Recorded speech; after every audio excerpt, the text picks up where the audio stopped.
Yo, yo, happy Monday, everybody. What's going on, people? Hey, everybody. Dude, how are we doing?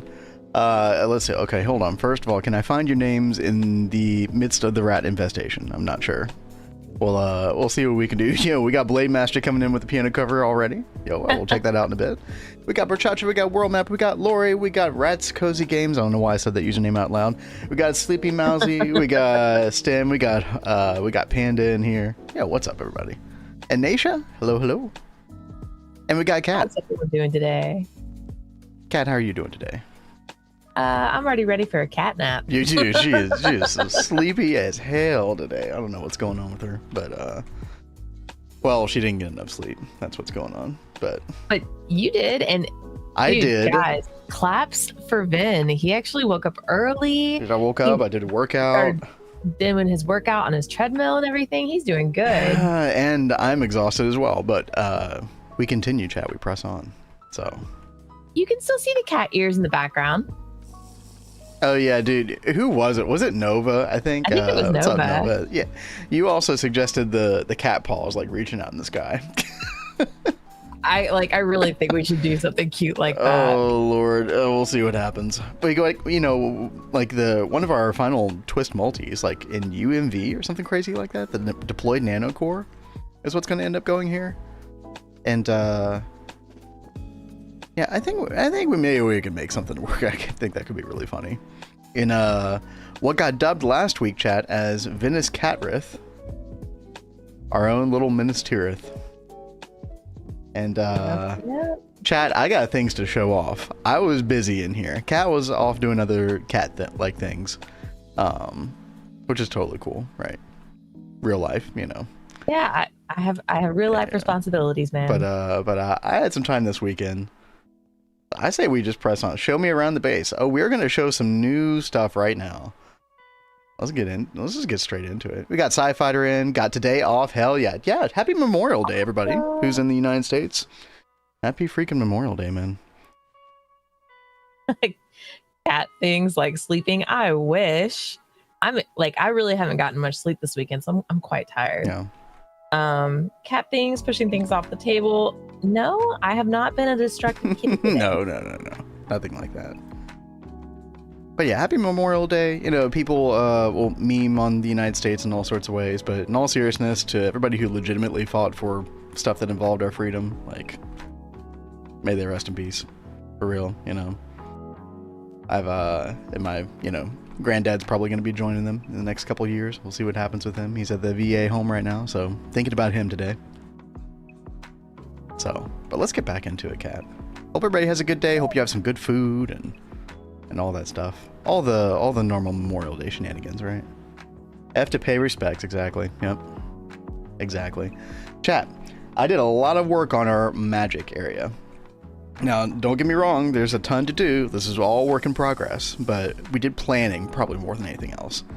So I'm going to walk you through. Kat, you got your projector ready to go? I do. Oh, your projector? All right. Let's get into it. Chat, so basically these white blocks are sort of like main pathing. So they'll be like more like fortified, like nicer looking pathing. And we had talked about this before, where we're going to take this, we're going to have a one of those Thaumcraft portals, the Eldritch portal. Yeah. I think that'll look cool there. We'll make some kind of cool structure with it. We'll fix this biome so this looks like, less ugly, all that. But I think that'll look cool in the middle. And that will be very like, oh, we're entering the magic district, right? It's sort of like I do think that will be quite cool. I don't think very many people have thought to make one of these a centerpiece in their base. Yeah, well, it just like happened to be right there. I think I moved it up a couple blocks, but I didn't really have to mess with it much. It just kind of worked out. So yeah, we'll see what happens. Naisha says, by the way, I've noticed my server utilities trunk loading might not actually work. Should I add?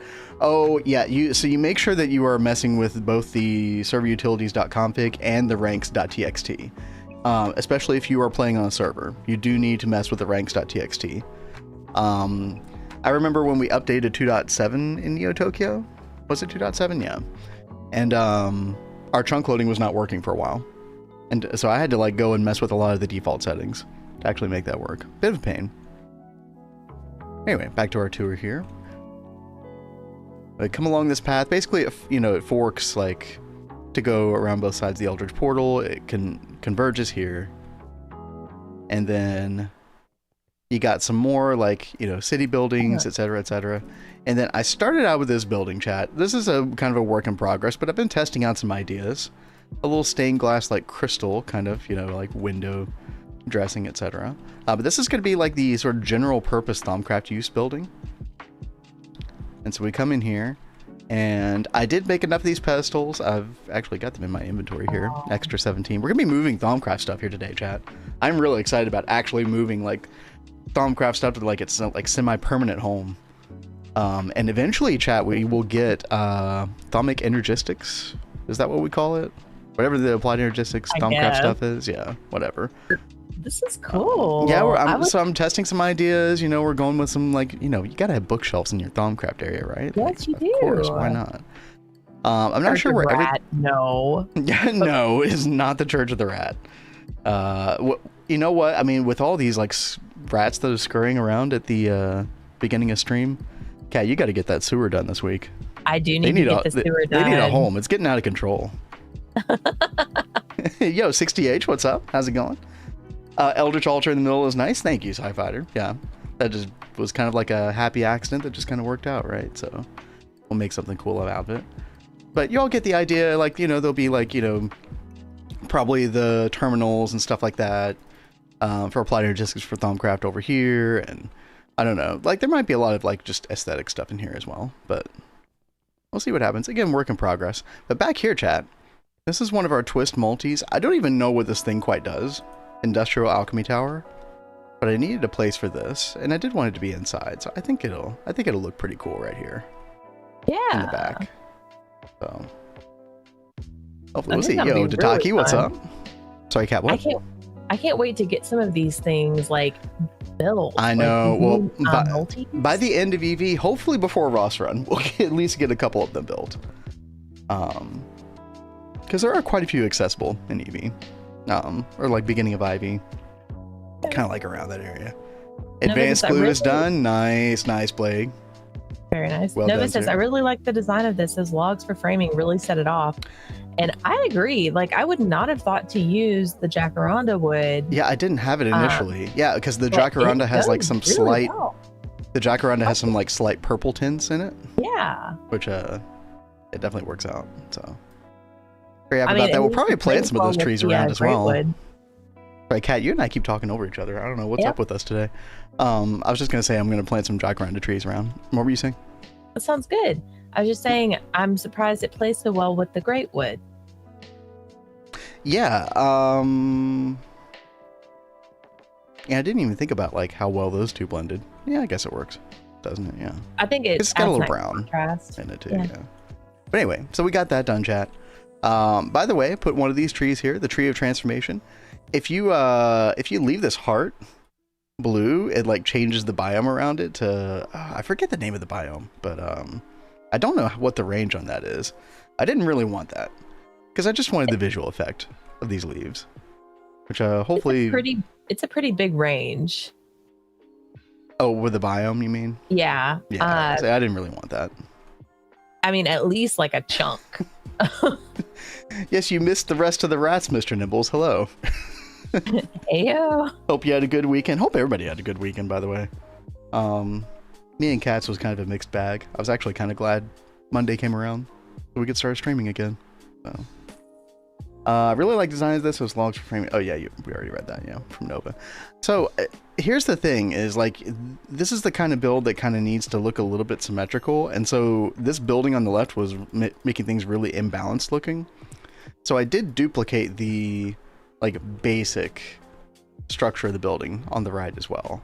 And what I think we're gonna do in here is some like basic blood magic stuff. So like sort of like the normal vanilla altars and stuff like that. And what I figured we could do, and I might like change the coloring of the building, like we might make it a little more dingy looking, like a little more dark looking. I do want some white in it as well. But here was my idea, Kat, is that we have this magic district where we have the Thaumcraft faction and the blood magic faction, and they're like against each other. They're kind of like not exactly warring with each other, but definitely rivals at the very least. They disrespect each other's methods. So, okay. Well, that's an interesting concept. And that came to me last night. I was like, that could work. We could do something fun, like lore-wise with that. But if you come over here, Cat, you got a door on the other side, which leads to a path. Staircase down. What is this? Whoa. What's going on here? What's going on here is bloody hell. Okay. We had talked about all the different ways that we could possibly like make this happen. Or, like, you wanted to put it in the snowy area, and then I was trying to figure out several different places here. And I was like, oh, we're right next to kind of this like dingy biome over here. What's this biome called? The bog? And I was like, this could look kind of cool over here. Like, to the side, some like ancient stone structure that's like raised above the water. So the Giga Chat blood rats are the nerd rats. Okay, yeah, I mean, yeah, basically. In rat terms, yes. Yes. You know, you could be like extra creepy and have like some blood run out from the altar and into the water. Oh yeah, totally. So there's a lot we could do. Did you use? Oh, we use World Edit, Ruckus. What's up, Ruckus? By the way, hello, hello. Yeah, we use World Edit. We use Creative Mode. We just like our philosophy, especially since it's just the two of us in our world these days, is we just want to design cool stuff. We don't want to be like we've only got so many hours in the day. We don't want to be bogged down with survival building. So we pretty much do like all creative building in our world here. We're having a lot of fun with it. Especially when we have such grand plans with the city, right? Like, this and survival would be pretty... I guess once you get the matter manipulator in the future, like, it wouldn't be as bad, but... I don't know. I just find it so much more pleasant to build in creative. Mm-hmm. I know people have mixed feelings about that. The few other people I've seen build the Bloody Hell only seem to deal with the top of it for some reason, treating it as a building. You know, I forget, like, what is the first stage of the Bloody Hell? What does that look like? Oh, it's just this little thing right here. Yeah, there's like 11 stages to it, chat, which is kind of insane. But obviously, like, at stage 3 here, then it starts to kind of fill out, right? It kind of makes sense. Again, I don't know what Bloody Hell setups people who have done this, like, what they look like. I don't know how to interact with this multi. We're just going to kind of figure it out as we go, chat. And we have a lot of, like, we need palladium before we could even build this thing in the first place, so it's still a ways off. Huh? I said, geez, really? Yeah. So, Flatline, Cat. Yeah. Don't worry about it. Don't worry about it. I'm working on those buildings. We'll get there. Well, I'm here to help. In fact, I'm going to be helping you with something in a second. We're going to set up some auto-crafting in a second. There's one more thing, chat. One more thing. And that is what sort of set me off, like, building this whole area in the first place. This, like, sort of slow ramp up to, like, a cliffside. And that is Industrial Magic Matrix, which I wanted to kind of be like this. So it's gonna be raised up a little bit, just a couple blocks, but I wanted some sort of like symbolic, like, you know, really cool, like, way to kind of show it off, right? So it's sort of like the end of the road, the end of the line, the very tippy top. You got the Industrial Magic Matrix, which if we look over here, there's some definitely some cool vantage points you could see. I think it's gonna be so cool, and you can see it like all the way back here. Mm-hmm. Yeah, we'll have to... I think we need to change our, like, chunk render distance on the server to be higher, possibly, but... Yeah, probably. Because you probably wouldn't be able to see it once it's built there, but... oopsie.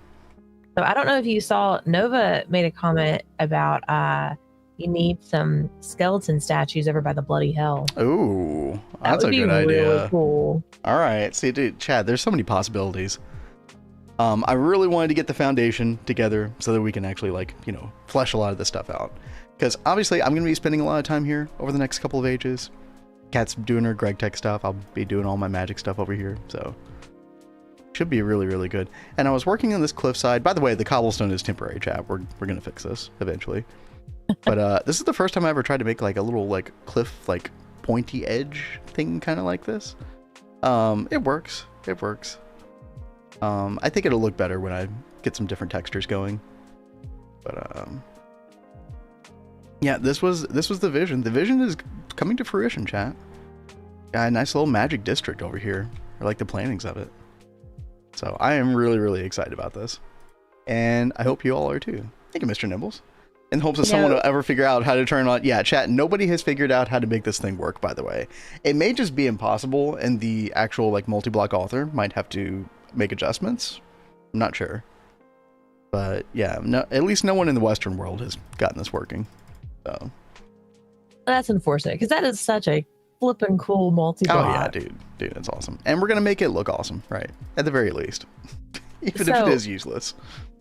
I do have an idea really fast that I thought of with your cliff. Oh, okay. On the underside, why don't you try putting like some stalactites on the bottom of it to like mess with the shape of it a little bit. It'll look like help add to its crumbling look. Yeah, we could definitely like dingy this up a good bit, right? Which I was trying to do just like basically on this side initially, but yeah, there's like a lot more work that could be done for sure. We can have some like parts that kind of bulge out very slightly over here, and like just to like, I think the number one problem with this right now is that it looks very flat on the sides, which is fine to an extent, because we are going to have like, this is supposed to be a man-made retainer wall, but at some point I want the man-made retainer wall to kind of like transition to like just the actual like, you know, the earth itself and the rock itself. So we'll see what happens.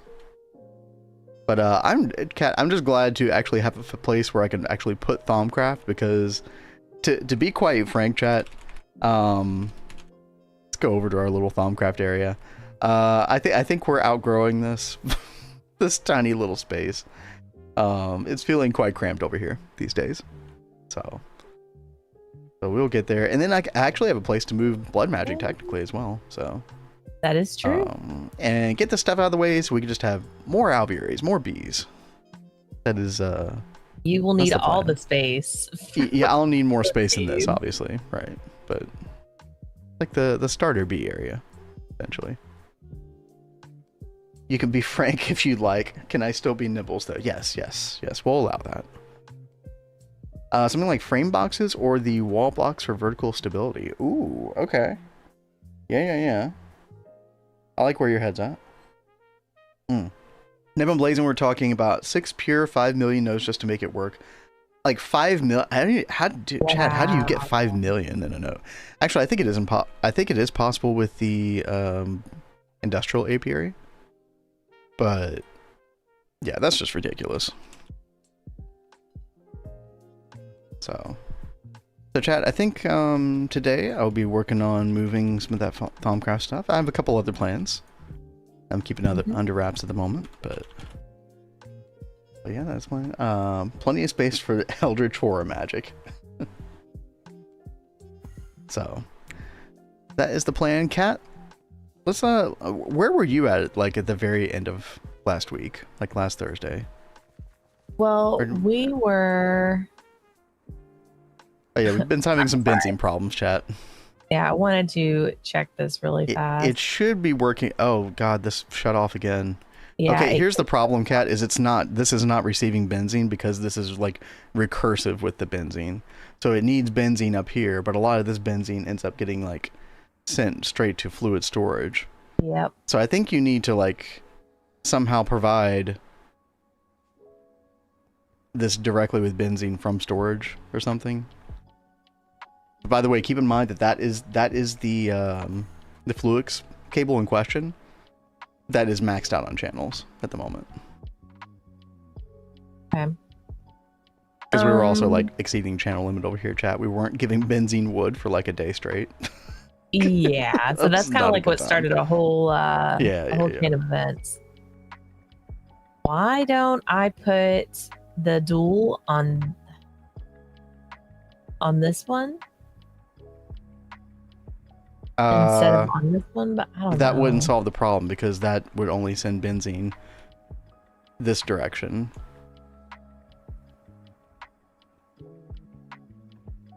I think what we need is to just like send all of the benzene that's being made to fluid storage, then have it go from fluid storage to a super tank that provides to all of the pipes that need the benzene.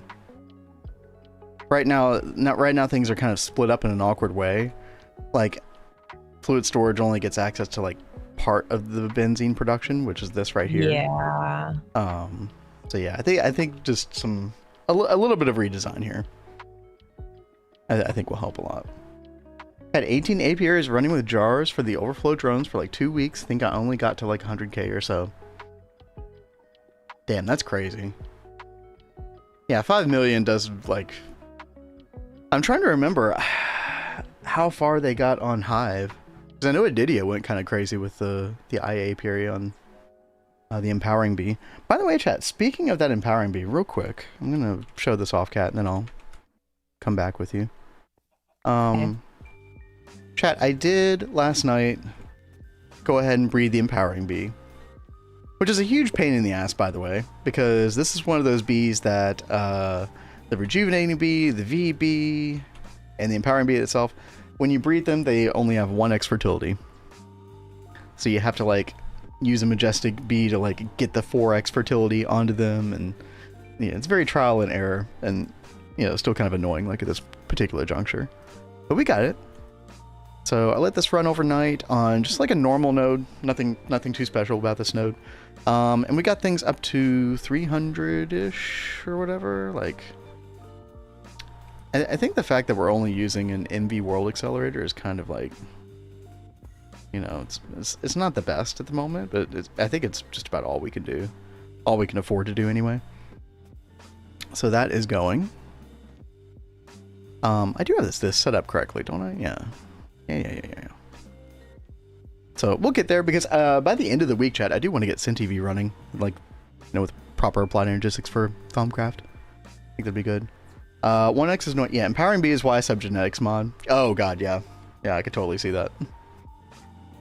Obviously, we're, actually, you mentioned the genetics mod. I don't even know if I've ever messed with this stuff before. No, not this one. On this quest page. Are you talking about this stuff down here? The not the acclimatizer, but like the gene pool, the isolator, all this stuff. Kat, I remember you set this up. Did you ever actually use any of these in Tokyo? Like sequencer? Like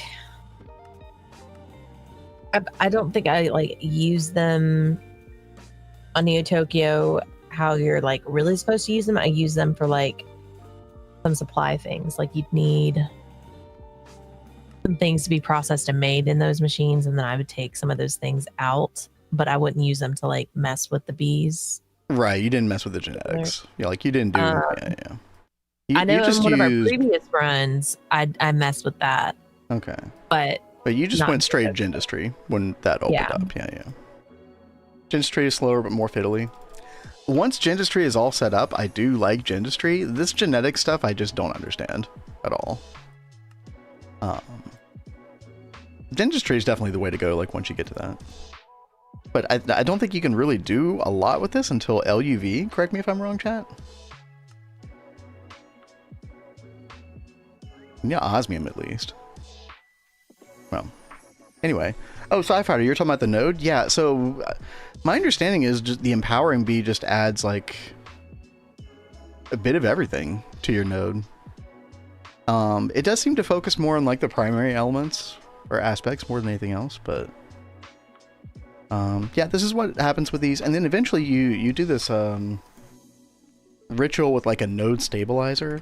I've only done this once, chat, so I'm probably gonna have to teach myself how to do it again.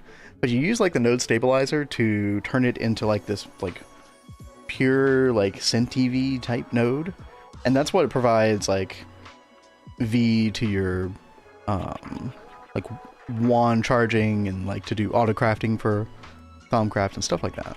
So that is the goal. So win piano. Yeah, I'm still trying to catch up, Blade. We'll get there. I'm sorry about the delay.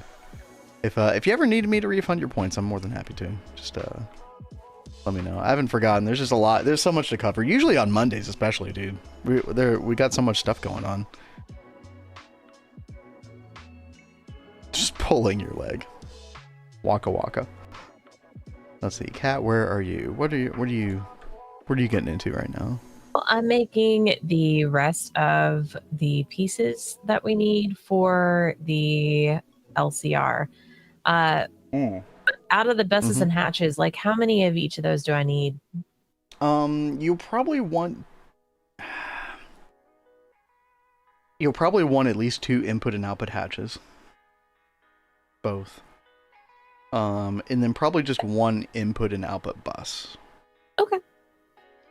Would be my guess. Then I will be getting on that. Yeah, we were trying to figure out what was the recipe that we were looking at for like... Oh, you know what? I think we were looking at like trying to automate iron 3 chloride, but I think we just need to pass of that. Because we were trying to figure out like, okay, what do we do with the hydrogen byproduct and blah, blah, blah. But I think we were thinking about that the wrong way. So I think you just ultimately want an LCR dedicated to iron 3 chloride. But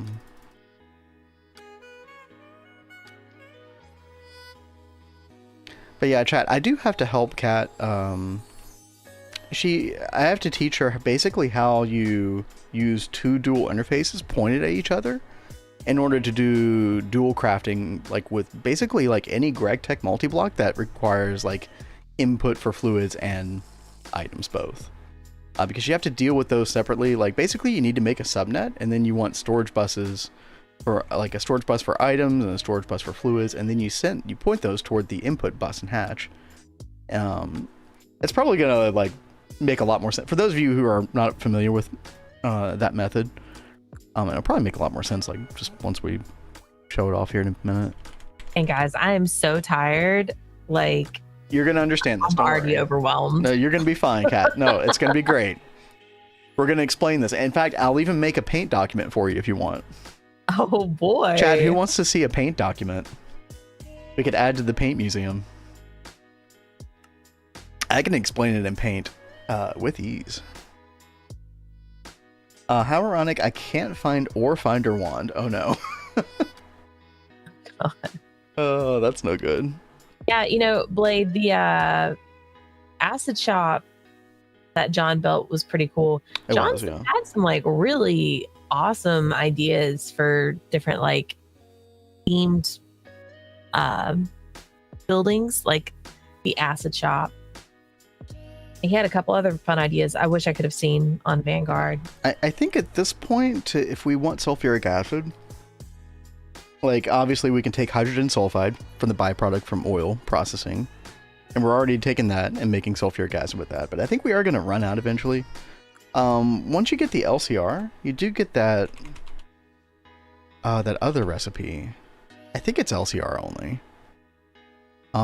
Yeah, circa 24, where you can take sulfur dust, oxygen, and water, and that'll turn into sulfuric acid. And we probably should set that up at some point, because we're going to run out of this when we're trying to make circuit boards pretty soon as well.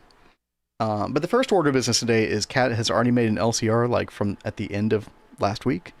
And we're going to put that on Autocraft, so we can Autocraft circuit boards and stuff.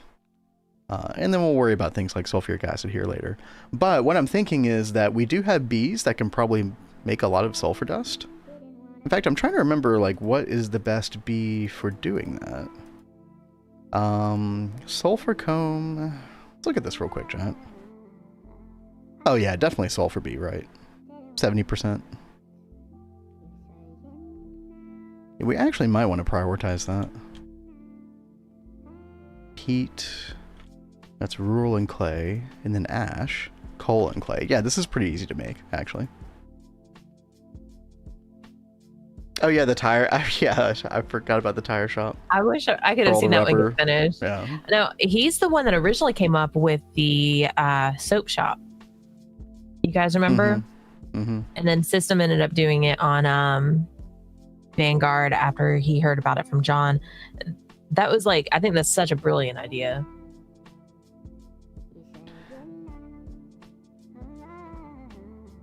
As far as that acid shop goes, like I think it would have been really nice for us to set that up before. I was just trying to like, I try really hard to not pile these like concepts on top of Kat. I know Kat had like her plate full basically with Gregtech. anyway, so that's why I didn't suggest it. But after seeing it in action, I'm definitely converted. Yeah. I really was thinking about doing it. So remember, where we have the circuit room right now is where I wanted to do something kind of like an acid shop. I kept talking about, oh, I want to have like a chemical room and stuff. That was essentially what I wanted to do. The circuit room? The clean room. Oh. Wait, I'm confused. I don't know where that would be. Oh, you mean like over here instead of the clean room? Yeah, instead way back of the clean when. room. Oh, okay. Yeah. Yeah. I mean, you could still set it up. Like, it's still viable. Set it be not. We just have like other methods of doing it with sulfur dust and oxygen that are probably faster. That is the thing. So, one step closer to Cal's bismuth telluride dust done. Oh, dude. Hold on, you're taking me way back, Nova. LUV. Bismuth telluride. Oh, dude. The tellurium. Yeah, these are kind of weird things to acquire. Chat, basically you need a bunch of these like really awkward elements in order to get this, which is the imprint imprint supporting board. And then this helps you make this imprint. And then you basically use this on, it's kind of like an assembly line, only it's for circuits only. And you basically like dedicate an individual assembly line to making a particular type of circuit. That is in LUV. Be getting there one day. Actually, go ahead and claim a couple of these quests. Yeah, we'll go for the loot bag for sure. But Kat, if you need any help making something in preparation, let me know. I've just got the energy hatch left, and then I need to make another dual interface. Okay. You're just making one energy hatch, right? Yeah. Okay. Yeah, this should be fine. Well, wait. Do I need one or two else? I need two LCI. No. You only need one. You don't need to, like, we could always make an EV energy hatch eventually to replace it, but like generally with, you know, these auto crafting multis, you don't need to overclock initially. You don't need to set up like dual energy hatch, especially when we're kind of close to being able to make the EV energy hatch anyway. Speaking of which, where is that? We should be like right there. Yeah, they just want you to make an EV cutting machine for some reason. An EV energy hatch.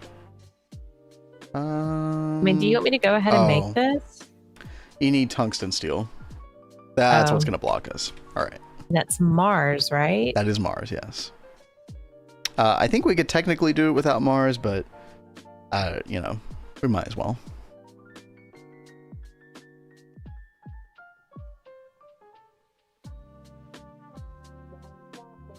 Actually, I'm going to throw it over to Kat for a second. I'm going to look up Blade Song here, and then... All right. Maybe I'll be able to help Kat afterward. Let's see what we got, Blade. Is this going to be a good wake-up Monday morning song?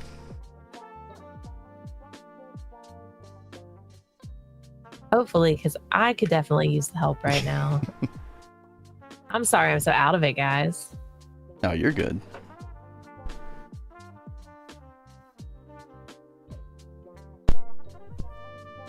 I don't know if it was like the storms that were coming in last night or what, but yeah, we had some nasty stuff last night.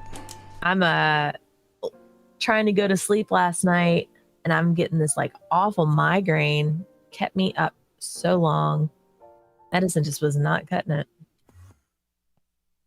Doing it without Mars or BM Blood Magic Meteor summoning is pain. Yeah, I'm trying to think how you would do it otherwise. I actually don't know.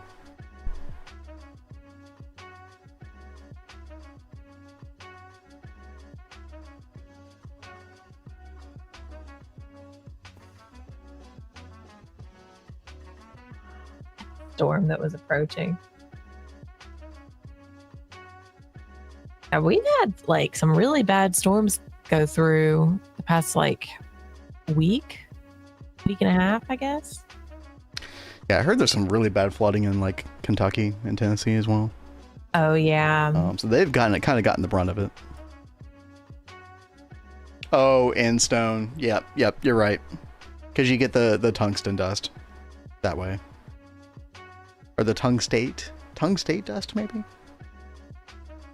Yeah, a storm that was approaching. Yeah, it was like around midnight last night. But yeah, it's just been one after the other, 60H. I swear to God, like, the southeast, especially like, you know, Alabama, like southern Alabama, it's starting to turn into like a tropical rainforest or something. That's the way it feels. I know that like greenery around here and like growth or whatever, I feel like stuff just grows quicker than it used to 20 years ago. Kind of crazy. I think because it's always raining now. Yeah.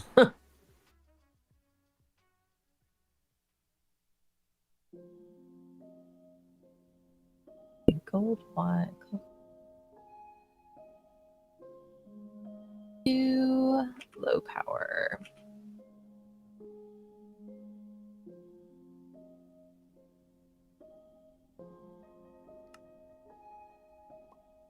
I'm almost done, guys. Dude, I need to make him that stupid shop. I keep picking up eggs. It is driving me bonkers.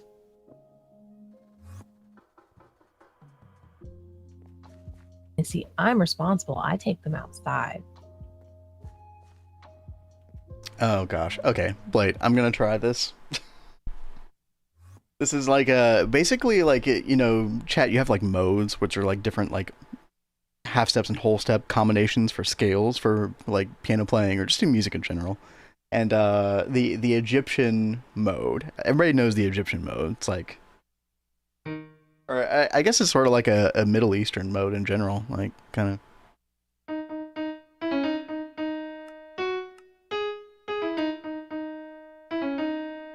And it's like in the most awkward key ever that I'm not used to. So this should be fun.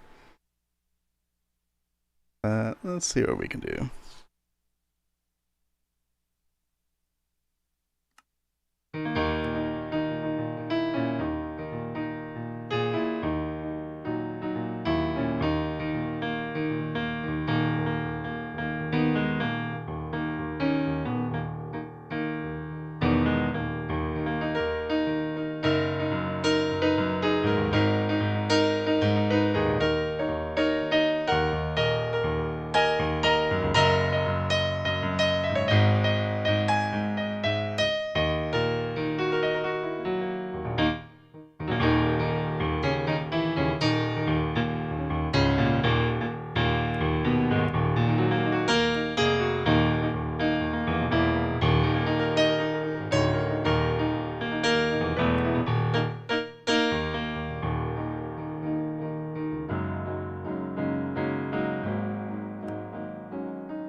Something like that. But dude, Chad, do you know what I just want to break out into like the whole time I'm doing that? Is this is how we do it.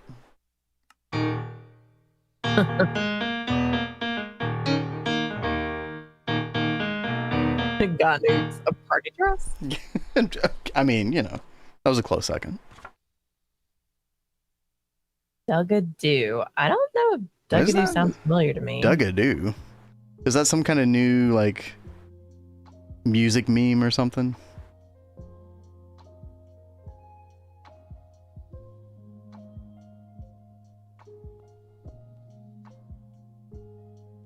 All right, Kat, how are you doing? I was about to say, all right, love. Are we ready? I think I have all the things. All right, dude, let's do it. I guess first things first, just go ahead and make the LCR in general. And probably, like, you know, point all the patches and buses and stuff down toward the bottom. Oops. I would try to separate the output the output hatches and buses from the input ones, just so like we can make sure we keep those wirings separate. So maybe you do like the input like on the left side, energy hatch on the middle slice, and then like output on the right side or something like that. Just so we can separate them. Go through this slower. So basically what I'm saying is like point all of the hatches and buses downward so we can like access them from like underneath. It's gonna be easier that way, right? And so what I was saying is like if you've got these vertical slices in the LCR, like 3 vertical slices, left, middle, and right, I was just saying like keep them separated so that the wiring underneath can kind of make sense and, you know, not attach to each other. It'll just be cleaner. So what I'm saying is like put your input stuff on the left slice, energy hatch in the middle slice, and then output on the right slice. Okay. There are a lot of different ways you could do this, chat. I'm just trying to think of like just a way of keeping it clean. And also like kind of a bit logical, just so like Cat can follow this a little bit better. Again, chat, we are dealing with sleep deprived Cat and trying to learn new subnet Gregtech concepts. So yep, this is gonna be fun, guys. it's gonna be great. Okay, okay. Like, where's my paint? Your paint. What you talking about? Because you were talking about whipping out paint. If I couldn't understand this. Oh, that paint. Oh, dude, we could do paint. I'll do paint in a second. Because I imagine we're gonna set this up, and then Cat's gonna initially be like, "Wait, what? I don't understand." Right? Which is totally understandable. Like, let's see if I can even understand this much. Okay, I'm gonna bring some AE2 cable over here. Just it's kind of branching off of a dense cable. And we can go ahead and color this purple. Purple is our main network color, chat. In case you hadn't been following along. Purple mainnet, pink subnet. Beautiful. Things only Cat would do. Hey, I have to, man. Oh no, did I not make this one thing? Dude, I could do a mean finger paint. Watch me. Which thing? Oh, I'm missing something. Uh-oh, what are you missing? The PTFE pod casing. Oh, yeah. You have a Cooper nickel coil as well? Yeah, I've got that. Okay, got that. Okay, good. All right. So... Okay, while Cat is doing that, I'm gonna make a paint. Y'all think I'm kidding here. Watch me. Freaking watch me. I don't remember how. Oh no.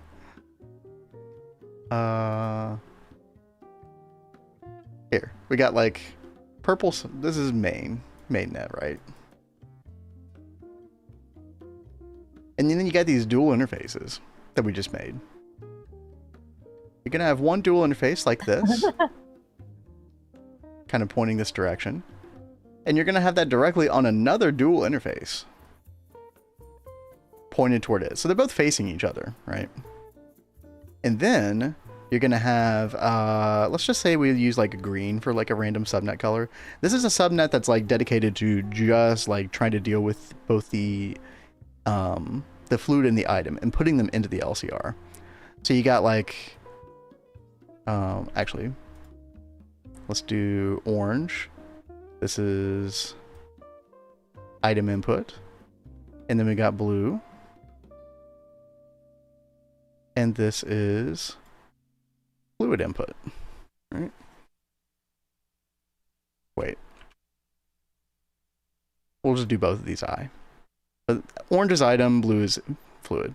And so basically what you do is you take this green subnet cable, which receives the fluids from this dual interface, and you have it go to both of these, and then you end up with like an item storage bus and a fluid storage bus. And so basically the green network knows, okay, I'm taking these items and I'm going to put them here. Now you're going to use something called advanced blocking card that goes into this dual interface. And then you turn blocking mode on both of these, by the way.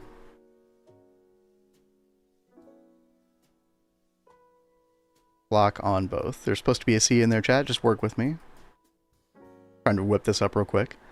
But basically, the advanced blocking card makes it so that it can see that there's items in both of those input slots. And it's like, oh, okay, well, I don't want to send the next craft yet until the LCR has used up those inputs.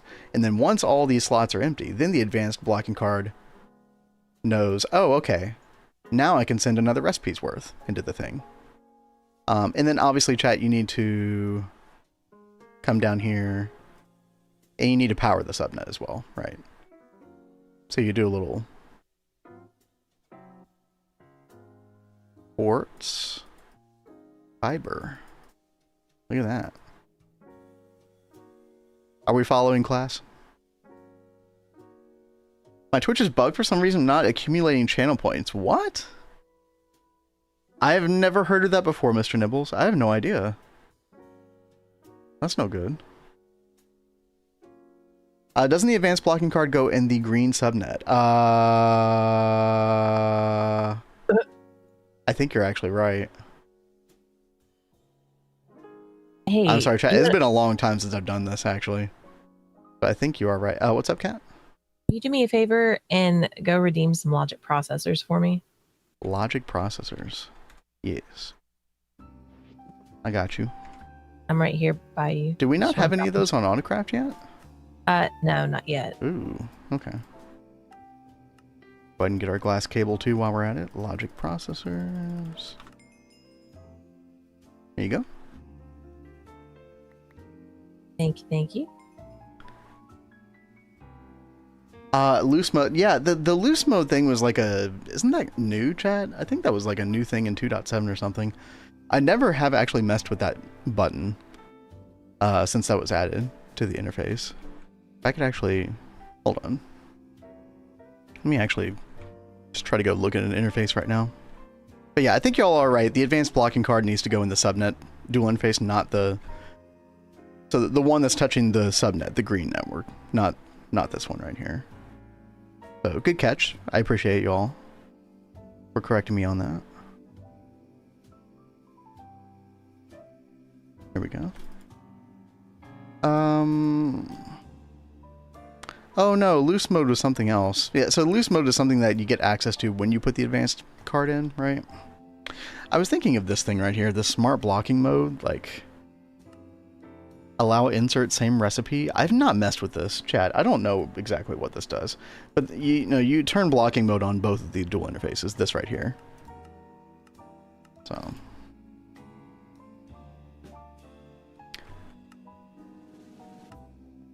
then we'll only have blocking on the mainnet interface. Interesting. So you don't have to put blocking on the subnet. That's interesting that works that works as well. Right, I'm just gonna have Kat do it the way I know that it works, but I definitely want to look into that more. You got it, Kat? You said? I got the advanced blocking card now. Oh, okay, good. So you got this whole thing assembled then. You're good to go. Pretty much. Okay. Going to there. Nice. Let's see. Do any of these have...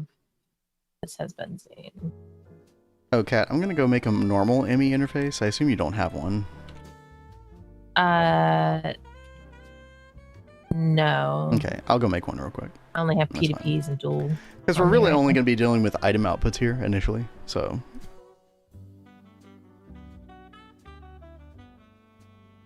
That makes so much sense now. Wait, what gives? Wait, did I help make something make sense?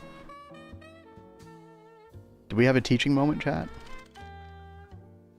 Okay. Looking good, Kat. Thank you. Now it's time to actually hook this thing up. I doubt that you were looking at my beautiful paint job. I unfortunately was not. I was glancing at it every now and then, but not enough to comprehend. Yeah, don't worry, chat. We will put this in the Discord museum for future viewing. I know you all are worried about that. You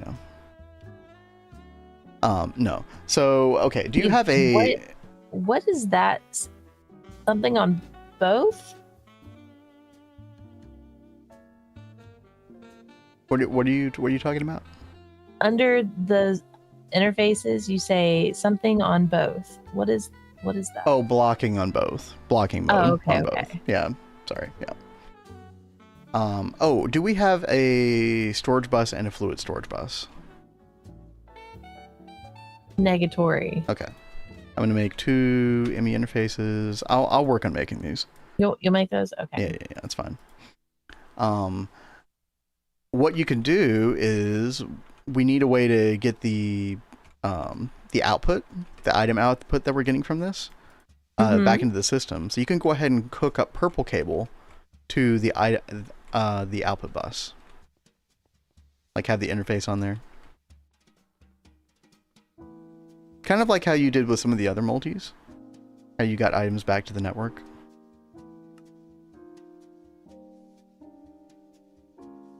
Did I put the interface right on the output you can do that. Yeah. And then I like to hide it from the network. Unless you want to like name it or something. You could do. Oh yeah, no, I definitely like hiding those. Okay. Let's see, storage. But I do like naming them as well, just to help.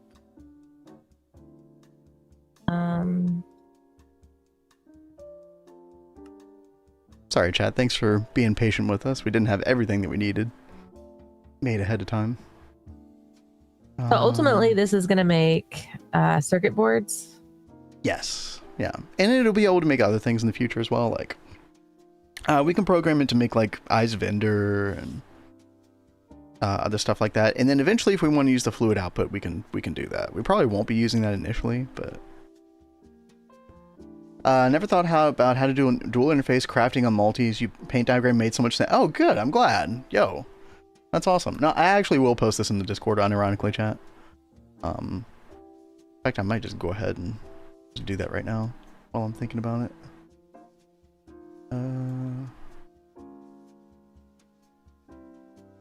So out of curiosity, like, do you guys actually like enjoy watching him try and teach me how to do these things? It might depend, if I had to guess. But we talked about, like, before stream, we were talking about doing a tutorial on something, and he was like, well, why don't we do it where, like, I'm teaching you, and we're, like, making that the tutorial is watching you learn as well, and maybe that'll help teach people. And I'm like, well, I don't know if people will actually enjoy that or not. Well, I think we'll do a much quicker style with that, where I'm just, like, putting the stuff, like, we had the stuff made already. I'm going to put it together and explain it to you, and I don't know, like, the flavor will be, like, you know, you're the onlooker, but we'll go like do a tutorial for this after the fact, after you already understand it. Basically, we'll pretend like you don't understand it, and then you're like, ah, yes, that makes total sense because this and this and this. Ah, that, yeah, what a great system. Oh, I could see how you could use this for like a bunch of Gregtech multis. Wow, Vendrake did such a good job teaching us. Like, subscribe, and hit the bell for notifications. Blah blah blah. Yeah, that is so funny. That's how that's gonna go. Hi, Vampire. What's up? Hey, the Vampire. God Nukes, hello. Like God Nuke said, we enjoy watching you make him think he is teaching you, but you are Mr. Miyagiing him the whole time. Oh my God! Please, chat, please. I'm very gullible. Okay, y'all already know this. Okay, so Kat, I have storage buses for you. There you go. Thank you. Do you have Fluix cable on you? I assume you do. Yes, I do. Okay. So what we're going to do is we need a way for these items and fluids to go where they need to go, like when we're providing the recipe initially. So what we're going to do is we're going to put those storage buses on an input hatch and the input bus. Did I not get this? Oh, no. Okay, I see. Yeah. All right, so put the storage bus on the input bus. Mm-hmm. That's for items. And then put the fluid storage bus on the first input hatch. Yeah, and then we'll use the other input hatch in the future. We can like expand this and make it more complex later, but this is going to be the most basic version of it. So then what you're going to do, Kat, is you're going to put Fluke's cable to connect them both. Well, should I name these first? No. You generally never need to rename storage buses because those don't appear on the interface terminal, right? Okay, then that's cool. Yeah. The things I'm not thinking In about. fact, chat, I've never even tried to rename a storage bus before. I guess you can do it. Yeah, you can. Okay. I don't know why you would, but maybe there's a reason. The blocking card lets the other interface see that the items are in the subnet. Yep, exactly, Drados. Yes. No need for blocking mode inside of the receiving interface. Okay. I mean, I guess that does make sense. The blocking mode definitely doesn't hurt anything in my experience, but I can see why you would not need that on the receiving interface. Hey there, Drados. Hey there, Hypnos. Yo, Hypnos, what's up? Back to the Stone Age, dude.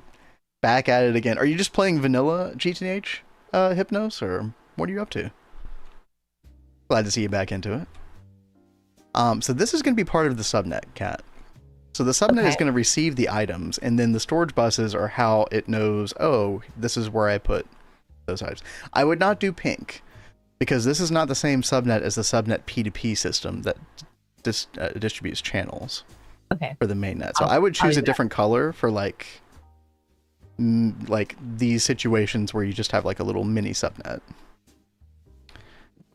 I got you. Also, you're gonna need a quartz fiber. I do have one on me that I can give you. I can grab one right here. It's fine. Because we'll have to power this little subnet because it does need power. Oh no, Chad, we got an ad coming in.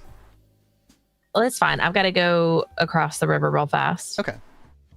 Sounds good. Chat, I'm going to go ahead and run the ad right now. Let's get this stupid ad out of the way.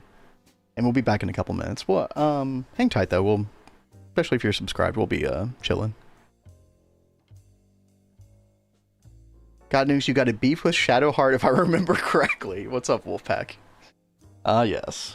The infamous raging Shadowheart hatred. I don't understand it. I mean, she does come across as a bit prickly in the beginning of BG3. Don't get me wrong. And now she's tainted Expedition 33. Yep.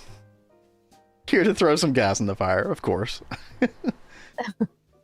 little gas in the fire on this channel is welcome. PJ Sharp. I love Shadowheart. She's great. Everyone needs toilet paper, so she fills that role well. Okay. All right. Listen. Wow. Listen, I'm gonna start much hate. I'm gonna start getting offended on the behalf of a fictional character eventually. I apparently need to play more BG3 just so I can understand the hate. Yeah, chat, maybe after we get done with Expedition 33. I know Kat wants to do like a little bit of Stardew Valley. Maybe we'll get back into BG3. See what happens. Okay, so you're gonna do cyan for your like general subnets like this, like general purpose, which sounds good. I mean, they don't have to all be the same color. It's just nice to like be like, it's just a quick identifier. Like, oh, this is a little separate subnet. So basically, Kat, what you're gonna do next is those dual interfaces, like I showed on the picture. These right here, the blue. We're gonna want to go ahead and do that. Okay. So we're gonna want one on the purple net, and then one on the cyan net. Unfortunately, this is green now, but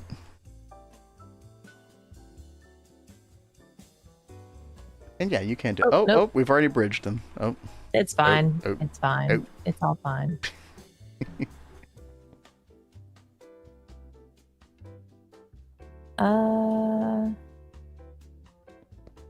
No, it was gonna go down like that. Actually fine, because you're going to need to use quartz fiber as well to power it, and you can do that up above, so it actually works. Oops. Okay. Don't mind me. I'm just making a mess. It's okay. Okay, Chad, I don't know exactly what she's doing, but we'll get there. I'm just like clicking the wrong thing. Wait, DJ Shart. Wait, who calls her that, Sci-Fighter?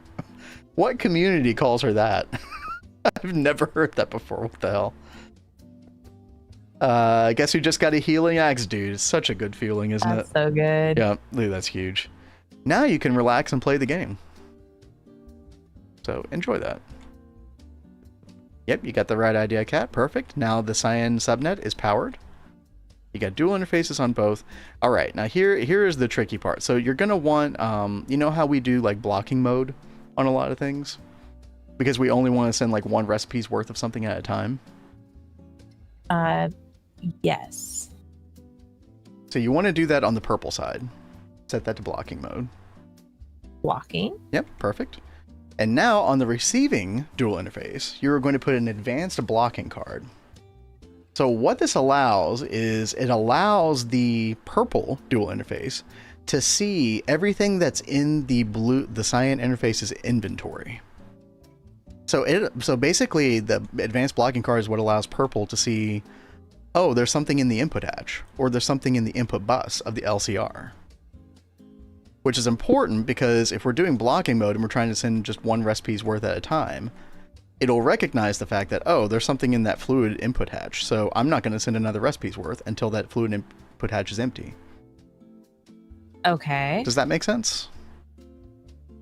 Like, it gives it special goggles that allows it to see the inventory of the LCR, essentially. Okay. Advanced blocking card gives it X-ray goggles. Yeah, okay. Exactly. Yeah. So, and that's important because it needs to see that inventory in order to be like, oh, the inventory is empty now. I can send another thing. I can send another recipe's worth. Okay. And of course, as we discussed before, blocking mode is very important in situations like this so that we don't get like recipe conflicts and machines clogged, you know. Yeah. Lots of bad things can happen in that instance. So this is pretty much... Sorry, Kat, go ahead. So should I hide or name either of these? You are going to want to name the purple side. The purple side is what's going to hold the recipes and show up on the interface terminal. I would not name it circuit boards because we're going to do more stuff than just circuit boards here. So this is just like an LCR for auto crafting. I would mention that it's dual.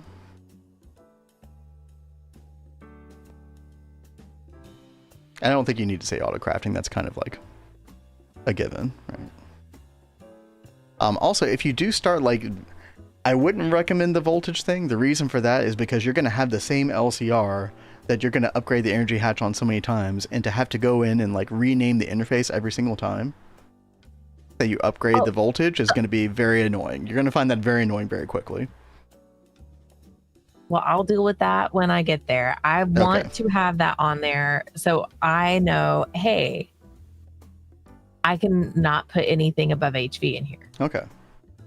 That is my logic. Okay. Right now. You will get way too annoyed by that and abandon that eventually.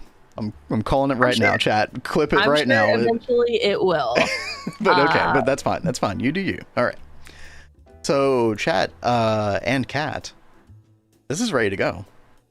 Like, everything's ready to go. You can actually put in a recipe in here right now. And it should work.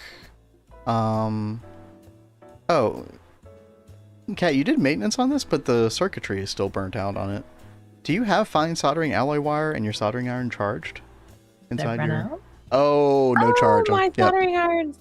Yep. Okay, 1 second. I'll fix it for you though. In the meantime. Thank you. Yeah.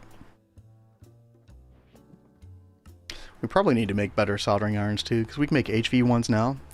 That will hold a lot more charge. Cat and chat, dude, Lori, I don't know what happened. At some point my brain broke a couple weeks ago, and I keep saying cat when I mean to say chat, and chat when I mean to say cat, and I cannot stop doing that all of a sudden. Like, we've been streaming for over a year, and I never did that until recently. I don't know what kind of neuron pathway I constructed, but we need to demolish that highway as quickly as possible. I will say that there are a lot of times that you'll be talking to chat, and I'm like, did he say chat or did he say cat? I know. I know, right? Yeah. They're so close. Very, very unfortunate. A similar naming scheme. We just have to deal with it, cat and chat. Just make the maintenance one focus. You know, Blade, that's a great idea, babe. Get on that. That is a good thing for you to make. Do I have that pinned? I actually might have that pinned. Hold on. I actually do have that pinned. All right, listen, it's gonna happen. It's gonna happen this week, chat. For sure.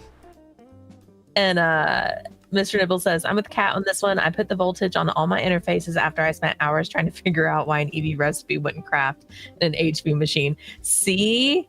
Logic. Well, it is there. Okay, what I will say is that you eventually get used to that, because that will happen to me a lot, where it's like, oh, this like recipe is not working. Why is it not working? Then you go to the actual multi-block and you look at the controller, and it'll say need such and such power. You know, so it'll actually tell you what the problem is.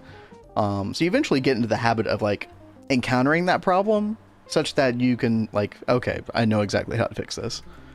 And still ends up being quicker than having to like rename all of these things every single time you replace energy hatches. Like, anyway, just my opinion. I think that's your opinion. You're totally. It is my opinion. That's correct. But I'm in charge of machines this run, I know. and they shall have their tier. I know. Look, I'm going to strongly suggest things, but at the end of the day, you're gonna do what you're gonna do. So that's fine. So I know myself. I get like, I feel like there was a time on Neo Tokyo where we were putting tiers on things, and I found that like really helpful for like recipes. Like if I was going to go and code something and put it on a machine, I'd be like, oh wait, this recipe won't work on this, so I need to like find a machine in the right tier, or we can't do this yet because we're not in that tier. Like I don't know, that just helps me having them on there. Yeah. I mean. Also, eventually, as you go up in the tiers and you're like using the same multi-blocks like for multiple tiers, eventually you kind of just get in the habit of like, oh, I'm just gonna go upgrade the energy hatches on everything, and you just do it. Yeah. So we aren't there yet, though, baby. That's a couple tiers out. Vin just likes catting with chat. Yes, I cat with chat and I chat with cat. Yes, all of the above. Oh, time for more glass cables. We need a lot more glass cables. So many glass cables, dude. In fact, being able to autocraft these eventually is going to be really, really nice. Actually, Kat, we're setting up the LCR. The LCR is actually going to be able to help us with something with applied energistics as well. Not just circuit boards. This is why I didn't want you to call it circuit boards, because we need more charged Certus quartz crystals. That's kind of like a big part of this. And there is this recipe here for water, charged Certus quartz dust, sodium dust, that makes the charged Certus quartz crystal. So we probably will want to add this recipe to the LCR as well, eventually. Okay. I don't remember if I have distilled water at the storage. It's the exact same as regular water. So you can literally just put some regular water on a storage. What I'll actually do is like take a infinite water source. We can actually make what is it called? Reservoir chat? Yeah, we can do those. Yeah, we can actually make the remote like this one, which is basically nicer than the Ender IO version. And it's just electric pumps. EV. So that's not too bad. So I'll just attach these to like a super tank and then put a storage bus on the super tank, and then you've got water for whatever recipe. Fantastic. So yeah, super easy. But you're gonna do that? No, I was just saying that's like an easy way to solve the challenge. If it's a challenge. Yeah. Did they fix the maintenance wand focus not working with Frugal ever? With Frugal? Frugal, I'm like blanking on what Frugal means there. Again, yeah, I've never messed with the maintenance wand focus, so I am curious to see how that works. Just made the thirsty tank faster than railcraft tanks, but it's still slow. Yeah, it's slow. It's just like consistent and just easier to set up. That's kind of the main. Definitely way faster than the railcraft tanks, like you say, though. Like it's a noticeable speed up. And you'll use that literally until these EV reservoirs, in my opinion. Like, I don't think that the Ender IO reservoir, which is expensive, by the way, you have to do this recipe twice. It takes up a lot of space, and like twice the amount of space that the thirsty tank would take up, and I don't think it's any faster. So you can like wrench it so it'll like automatically put water in like nearby inventory. So that part's kind of nice, but other than that, I just stopped using these once I discovered the thirsty tank. No internet in my train. Sag. Aw. Sag. We'll catch you in a bit, hopefully. Frugal, the focal manipulator enchant that makes it taste less aspect. Oh, I see. Okay. That's weird that it wouldn't work with that. That does seem like a bug, right?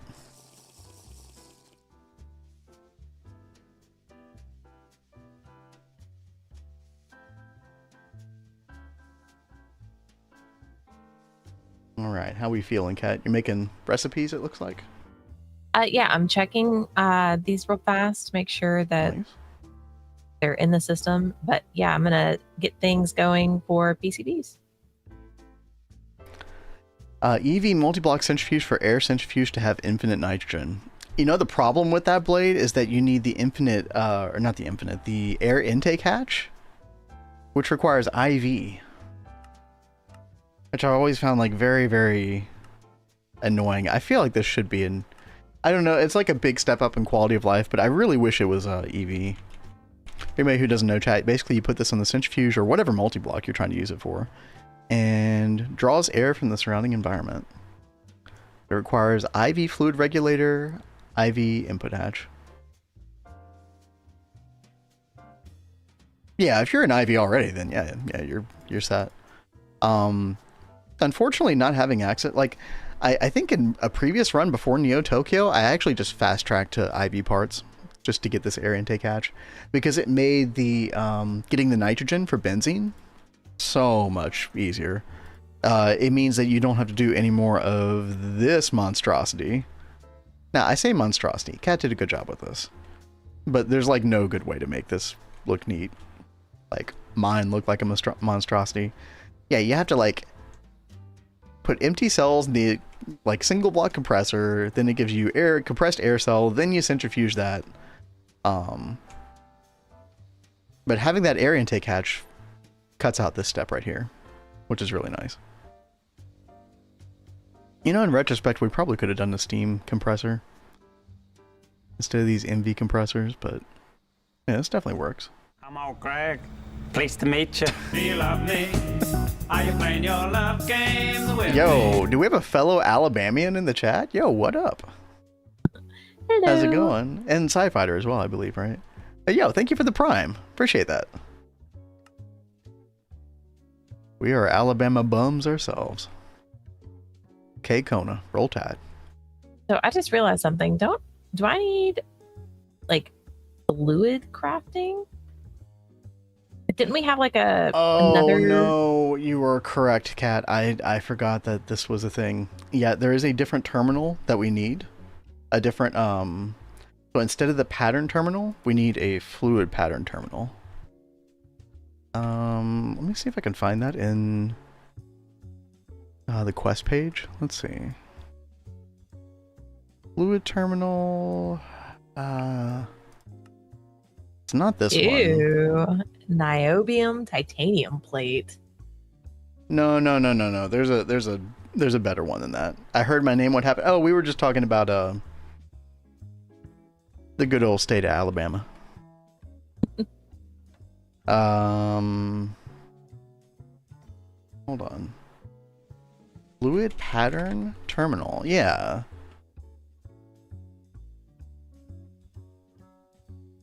Oh. Yeah, I think you're right. Yeah, I think you do have the right recipe, Kat. Yeah, let's look at this niobium titanium. We should be able to make this. You have to vacuum freeze it. Put it in the blast furnace. Oh. Uh-oh. Uh-oh. Oh boy. I love hearing uh-ohs. We need TPV coils for this? Are we... Oh my god. Well, Oh, I guess no. I can make them anyway, but God. This is That not is on my a- agenda today, guys. Chad, that is a really big wrench in the works if this is the only way to be able to make the fluid patterns. I had completely forgotten about this step. There's two fluid terminals. There's the processing one is more expensive. Right. Yeah, no, we're not looking at the LUV one. This just allows for like more spaces, I think, right? Like more And actually, you don't even need that. Like, you can actually make something nicer before this. The wireless terminal, I think, is actually technically cheaper than doing that. Like, you can basically get the utility of this one before having to make all the LUV parts. I believe I'm remembering that correctly. But yeah, long story short, we need niobium titanium, chat. We need TPV coils. Like, unfortunately, we've arrived, Cat. I remember I looked at this and I was like, oh, I need to do plat-line before I make TPV coils, don't I? Hey, you know, you were talking about that that chemical area? The chemical building, which is incomplete, chat, but she was working on that last week. Yeah. Dude, freaking Greg, man. This is what Greg does to you. You forget one little tiny step, and then all of a sudden... All right. I'm gonna be bad. Universal wireless terminal. Yep, exactly, uncountably. What's up, by the way? Hello. But yeah, I don't think there's any way around the niobium titanium, so I think our fate is set. I mean, Kat, if you wanted to, like, put a roof on this building, we could. I'm working on it. I know. What I was trying to say is, like, I know you were, like, wanting to design, like, the multiple levels for it and all of that, but we could, like, I don't know. Just give me a little bit. Okay, Chad, that's like that's like code language for get away from me. I'm busy. I'm working. I'm cooking. Okay. We'll let her cook. Okay, Chad. I think this is where Kat and I might part ways, dude. That is so upsetting. We had that subnet set up. We were ready to go for fluid crafting. All systems go, and TPV coils. It's Greg. It happens. Yeah. Which, by the way, chat, we do need a ton of TPV coils. We'll do this later. We need a ton of TPV coils to make the Everburn urns. And then once we get these, we can actually make the Eye of Wood. The infamous Eye of Wood, chat. Y'all have seen this before, right? This is what's going to allow us to get, like, a bunch of overworld dust and stuff. It's going to be really, really nice. And it actually, funnily enough, will give platinum dust as well. So... But until then, I think we need like 256 platinum dust. This is why Cat needs to set up the baby plat line anyway. Because you just need too much to make platinum the cringe, like, nugget way in the blast furnace, so. Oh wait, did you not see this massive rabbit hole? Now you have to go down it. Yep. Exactly. I think we've all been there, right, chat? I'd say just make an automate Eye of Wood. Remember, yep. So we actually need 4 stacks of platinum dust to make enough Everburner, and so yeah, might as well go ahead and do that. We could always repurpose those. Although, like, I think we would want to eventually do the baby plat line anyway, because it also gives, like, the palladium enriched ammonia. It gives a couple byproducts that you use later in the other parts of the plat line, so. Okay. I have at least covered this building. Oh, you put like glass over it? Okay. Right, yeah. Because I do plan on like putting a very cool like roof on this. So yeah. What you gonna do for flooring, Kat? Now I feel so rushed with this build. I know. Like I was gonna do like some really cool like ruiny kind of look, but now I don't even know if I'll be able to do that. You can always go back in and do it later.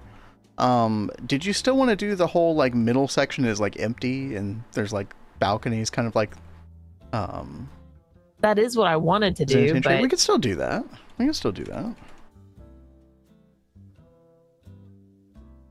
I could help you. No, it's fine. It'll just... Okay. I'll I at least want to figure out my sizing real fast. Okay.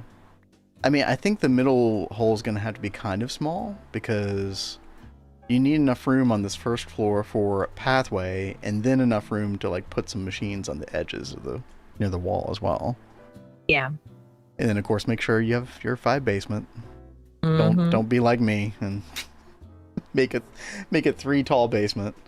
That's what happened in our Zenitentiary chat. Does anybody remember the Zenitentiary? We still have all of all those who redeemed their channel points for a Zenitentiary. You're still there, just in hibernation. Since I can't figure out why channel points will work, Memorial Day song request, yeah, go for it. Yeah, I hate that's happening to you. Yeah, go for it, Mr. Nibbles. We got a little time right now. To constant, you think you are there, and then bam, you're actually 2 more steps to go. Yep. I mean, even for like me, I've played through all this before, chat. Like, I've done all this, and it's just too much to remember. So, like the fluid pattern terminal thing, I just completely forgot. Yeah, like it wasn't until I was trying to put the pattern in on a Blake pattern, and it wasn't wanting to go in. I was like, why is this not working? I was like, wait, I think I remember something about like needing a whole other terminal. I just don't remember getting stopped by TP view coils for that. That's the part that I don't remember encountering. I don't know what our order progression was back then. Who knows? I was quite proud of how tidy my old benzene setup was. Wonder if it still exists in the world. Go take screenshots. Forgot if I tore it down, moved to personal dimension. Yeah, getting an early benzene setup to look tidy is very impressive. You still have my cursed Crimson Knight that crashed the server while you 2 were looking for it? Wait, oh, because we were like loading too many chunks when we were looking for it. I remember that now, Miss Blade. Yep. Oh, he's still there, don't worry. What's up? How many floors do you think I should do? I would not do more than 3. Because, again, remember, like, stacking too many things into one chunk is not a good idea. Okay. Now, the reason that I think that that's okay is by the time, like, TPS really becomes an issue with that, we've probably, like, not doing chemical lines in this building anymore, realistically, or, you know. Okay, so like 3 floors. What height should I do those floors? Like, you know the machines better than I do. Well, like, okay, so it depends on whether you want to do the vertical LCRs or the horizontal. Because if you want to do the vertical ones, then you're going to need, like, the non-basement floors to be, like, kind of a bit taller. Like, probably at least 7 tall. well, why don't I just go with 7 just to be safe? Yeah. I think that'll have a nice spacious anyway. feel as well anyway, so that'd be good. So I want 2 other floors besides the one that we're on right now. 14 plus 5 underneath, like 24. Well, you're forgetting about the floor layers as well. Like the actual floor that you're standing on those floors. So when you say 14 plus 5 times 2, which is 10, you need to add 2 more to that. Okay. So that would be 26. Don't read the lyrics to that song unless you're prepared for emotional damage. Uh-oh. Okay, I won't do that. Cat is breaking ground. Look at that. See, Chad, this is why we use World Edit. Yep. I would be very, very sad if we were not using World Edit for this. And I know some of you in chat have actually caught on to like the World Edit train. Like, I feel like Adidia was kind of the one that popularized it, using it on the Hive. At least that was the first like significant time I saw it used. And then I think we've just like made it more of a socially acceptable thing over time, possibly.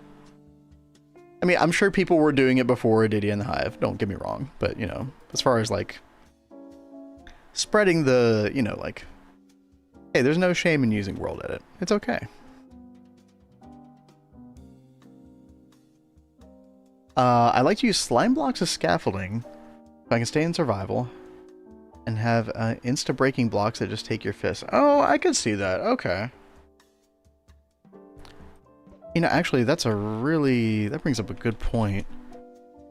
I don't think in Et Futurum, like we have Et Futurum install chat, at least in this version of Et Futurum that we have, we're not getting those vanilla scaffolding, which is unfortunate because those are really, really nice. Kat, do you know what I'm talking about? I don't think so. I don't think you actually made them much in later versions, but it's like the scaffolding that you can kind of like insta break. It's like very easy to build up as well. It just makes it getting around in survival a whole lot easier. This is how all great civilizations fell. Oh no. I guess this place is kind of like Rome in a way, isn't it?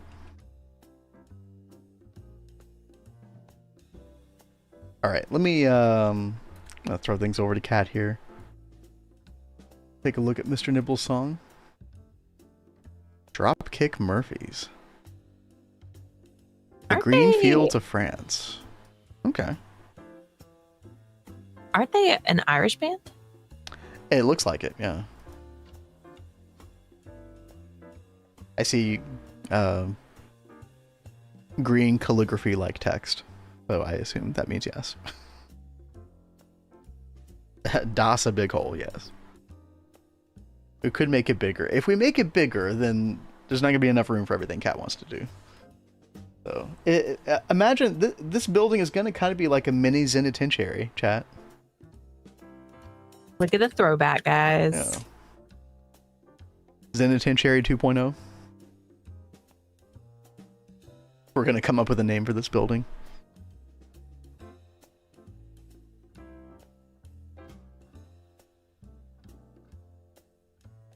Alrighty. Yeah, give me just a couple minutes, Kat. You're good. All right, I'm almost done with this. I just want to... We've got a fun little rogue dungeon that's nearby, so I'm trying to make sure... Well, you know the expand command, right?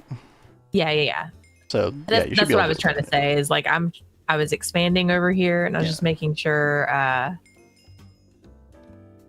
anything that's down there will not be there. Just make sure you don't expand like below bedrock. I don't know what would happen if you tried to place world edit blocks below bedrock.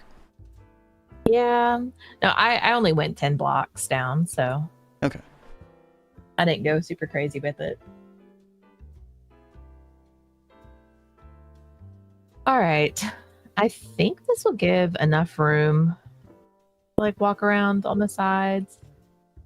Like, I almost kind of feel like I should curve this a little bit. What do you guys think? Should I leave it as a sharp angle, or should I add curvature? I think you should add like a slight amount, maybe. Doesn't need to be as like big curvature as the walls.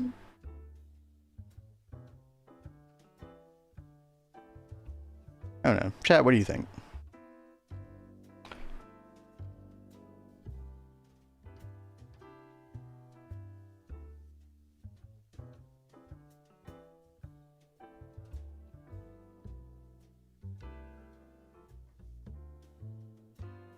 Like that? You think that's enough?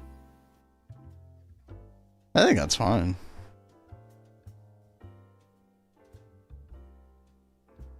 That way it's just a little bit. It'll be really awkward, like when we're doing our like the wall or whatever, but it'll be fun. It'll be fun.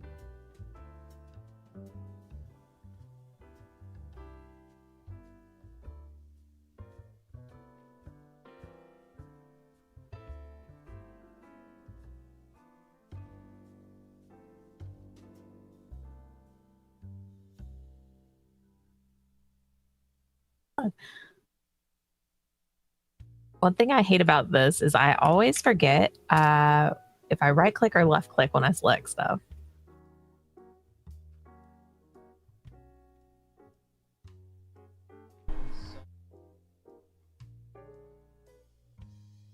Half asleep cat is a very slow cat. I'm sorry, guys.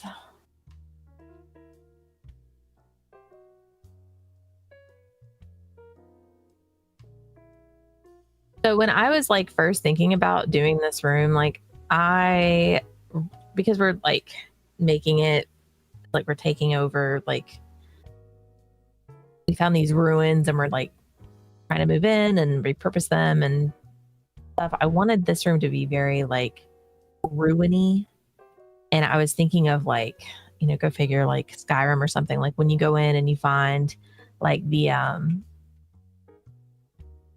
dwarven ruins and stuff, and you know they've got those rooms with like wraparound staircases that go around the room and take you down.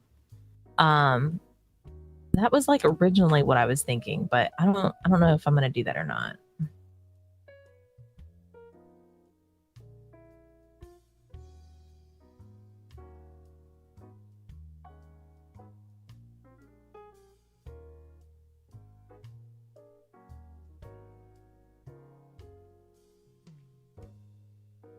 Yeah, 60. I keep telling myself I'm going to do just what you said and click both left and right so you never wrong the next click. I try to remember to do that. My fingers just don't. My fingers have a mind of their own.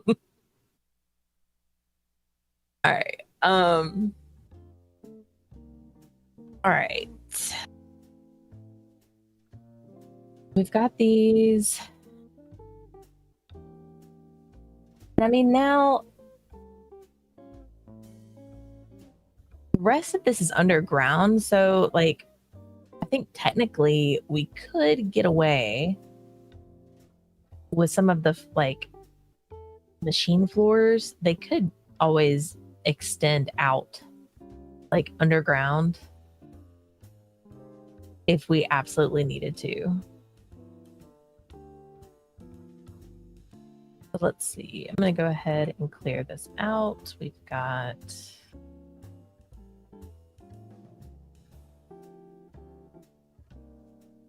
one, two, three, four, five.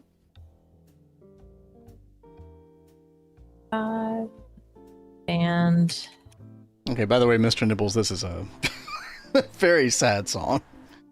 But I see why you selected it.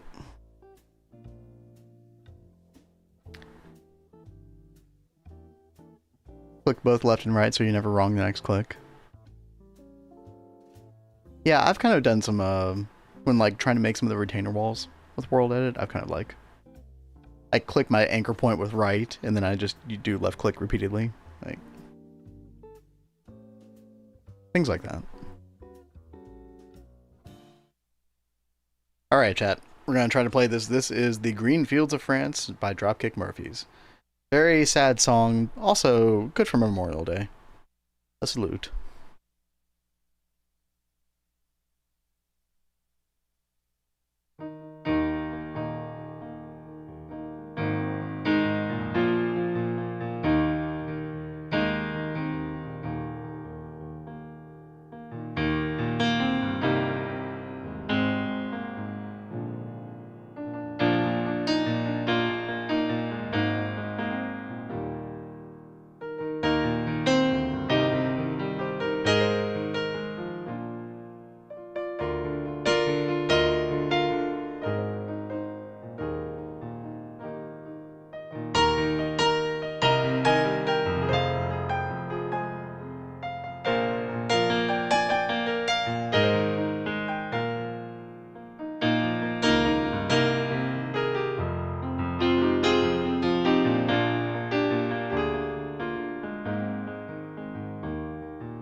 Dude, Mr. Nibbles is right. Do not do not read those lyrics. Unless you want a little teary eye. So Ben did not film everything. Look, we have a whole animal area over here. We got sheep and pigs hiding in the walls. Yeah, what's the problem? Jeez Louise. I don't see a problem. We have mob spawning turned off. Everything's fine. Listen, if I had tried to take the time to do this, like, it would have taken way more time. So. I was working very efficiently. Thanks, Ben. Yeah, no problem. No problem.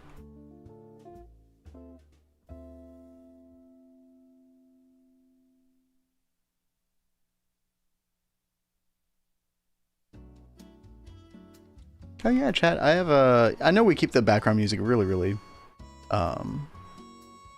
quiet, but I have new shit. See how this goes.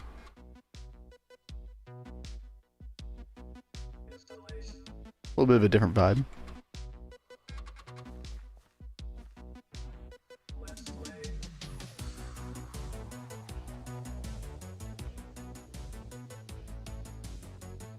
How's Cat doing here? Oh yeah. I'm feeling this. Got your nice basement areas. Did you figure out where the door? I guess the door's gonna be like right here, isn't it? Like where you got these columns on the outside? Yeah, that was where I'd planned it. Okay. You mind if I go ahead and just Yeah, go for block it. some out? Yeah. Chad, I will get to moving Thaumcraft eventually. I keep getting distracted by things. I do have something else that I want to do real quick. What? Chad, I know we are GTNH players here. I know we are mainly here for the Minecrafts. However, I do like to talk about other games occasionally. And when there's like news or whatever, or like, you know, interesting stuff coming out, I do like to kind of give it note. On that note, speaking of notes, we do have Summer Games Fest coming up June 6th, which is going to be a Friday. Kat and I normally don't stream on Friday, but I think it's like, it starts at like 5 p.m. Eastern, something like that, I think. And I think we will be covering it. I think we're going to stream along with that. Kind of like live react. If anybody wants to watch the Summer Games Fest with us. Usually it's a pretty good show in general, at least like the past couple that Kat and I have watched. That and the Video Game Awards both. Like everything Jeff Keighley does, like, it's not perfect, don't get me wrong, but like he puts on some of the best shows. And there's some interesting stuff that usually comes out in those. I am still waiting on a Final Fantasy IX remake. Yes. I was promised one in those NVIDIA leaks from years ago, chat, and everything in those NVIDIA leaks has come into fruition. I believe every single thing, except for Final Fantasy IX remake. Yep. And I think we've all been just like, you know, checking our watches. We have been waiting. Yeah. Now, I don't expect it to get the same budgetary treatment that like the Final Fantasy VII remake series is getting. I don't even know if I would want that necessarily, but I'm just eager to see like what they could do creatively with that. Because that was one of my favorite, that was a very influential RPG for me growing up. And I think that's one reason why I like Expedition 33 so much, is like there's so many elements of that game that kind of remind me of FF9. So, surely this time, right? Yeah, what's up, Nev? Nice dawn from the door. Oh, was it? Ooh. Yeah. One thing we did not show them was it was a very happy accident that I noticed when we were in here, I think last night, up on the hill where he's gonna do that big multi-block focal point for the magic area. Mm-hmm. When it turns to nighttime, the moon will go right behind it, like perfectly centered. Chat, I think we might have to do a little time change, a little cheaty mode here. Hold on. Yeah, we got this right here, chat. You know, the magic matrix that doesn't work. Neb is quite familiar. Still gonna build it anyway, obviously, but we've got it on this cliffside edge here, and yeah, dude, when the sun is setting, hold on. Set time to dusk. Oof. Oh baby, look at that. Like you're coming right down here. on the main path. It's perfect because you're going to be able to see, like, you know, through that part of the structure. It's just shit without the correct nodes. Oh, it works. Oh, it does technically work. Okay. Yeah, I'll find out way more about it, I guess, as time goes on. So you got that, chat, like, perfect, right? I did not intend for it to face the west like that for that reason, but and then you've also got, I guess, dawn, right? Oh, that's too soon. Okay, well, whatever. When the moon sets as well, it's also really nice. Good luck making those nodes. You know what? Even if, like, we don't actually ever use it for anything, I'll just be happy to build it. Like one of the more iconic twist multis, aesthetics-wise, in my opinion. I think that is my favorite multi. Like, it would be. That's alone. That's very you. Like. Yeah, exactly. Of course, I would like that. And then, chat, I was also showing this off earlier. We have a place for our bloody hell. We're kind of like hovering it above the water here. I think that's going to look really cool. Kind of like transition from the lighter color stuff over here to, you know, some like more dark and gloomy, you know, like evil vibes, you know. And this building will house some blood magic as well. And the idea is that we have the Thaumcraft area of the district over here, and then we have the blood mages over here, and they don't like each other very much. So that should be a good time. I'm really looking forward to fleshing out that area. But at least we do have an area for Thaumcraft now, like the most basic of Thaumcraft setups. And I think I am going to take a little time right now to do that in a second. But I did get distracted, chat. I was talking about the video game stuff, like outside of GTNH. And we're going to do Summer Games Fest. We're going to stream that live, so you all can react with us. I think it'll be fun. Where the Rad District at? Well, the Rad District is going to be the sewers down here somewhere. Yeah, it's coming. No, like, it's coming. Don't you worry. I really do want to plan out, like, this is, I cannot believe I'm doing this, but I really want to plan out like a fun little sewer system that goes like all underneath Minas Tirith. And let's see, your area. Yeah, it looks like, Kat, your basements are definitely going to come close to this. I think you'll be able to make something work, like your basement wall. Yeah. Compared to like the outside retainer wall, I think you'll still be able to make it work. I just don't think you're going to be able to like go inside and like see as much as maybe you wanted or something. Well, but I don't know. Or you could put it like right here. But go ahead, Kat. Sounds like you have something on your mind. What I was thinking is like having the main drainage pipe be like right here. Right. And then you can, I don't know if I'm going to have a door actually be right there or not. I'm going to play with it. But then you've got like a little room in here. But then I was thinking like underneath the walkways, kind of making like a sewage system be underneath the walkways. I could see that, yeah. As long as we're not having to use it for like actual like cable hallways, right? Which well, we probably wouldn't on that particular like road anyway, so yeah, that's probably fine. But I just thought it'd be like just a fun, quirky thing to do. Do you already have locations for the new twist multis from the latest update? Oh, Neb, I'm not keeping up with any of that. Like, just because so much of twist is like a completely just new thing to us. Like, we're barely keeping up with what we got right now. So I'm not aware of what's coming.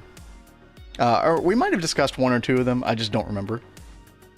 But there's like a lot of multis we don't know where they're going to go exactly in the first place. Like, I was just trying to figure out some of the magic stuff, but if there's like a particular magic one I need to mention. Oh, the meteor miner. Yeah, true. You know, we could do meteor mining like over here because we kind of want to do it like away from everything else.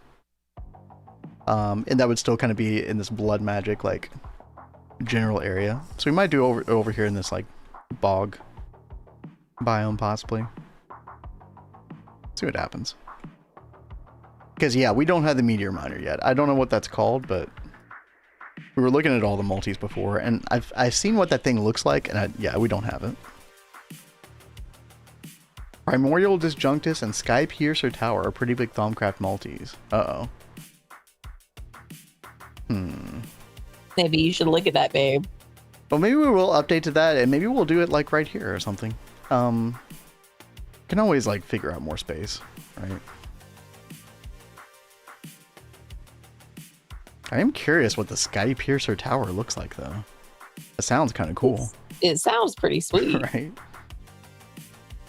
There better be a cheese vault. Noted. We'll put some moon cheese in there. Oh, but chat, I keep getting distracted. The whole thing that I wanted to look at, I actually wanted to go over some of this and see if anybody had thoughts on any of these things.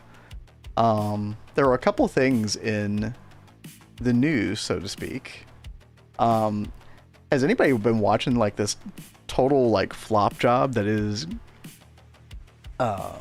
Marathon? Does that ring a bell to anybody? This is the new extraction shooter that Bungie, also maker of Destiny 2, also a brand that you're familiar with Halo back in the day, right? And Sony bought Bungie a while back when they're in the middle of Destiny 2. Destiny 2 sounds like it's got its fan base, but it sounds like it's like slowly just kind of falling off. Like they're not coming out with the same expansions that they were before. But then you've had the total shit show that is Marathon, which they had a scandal. I don't know if you heard about this, Cat.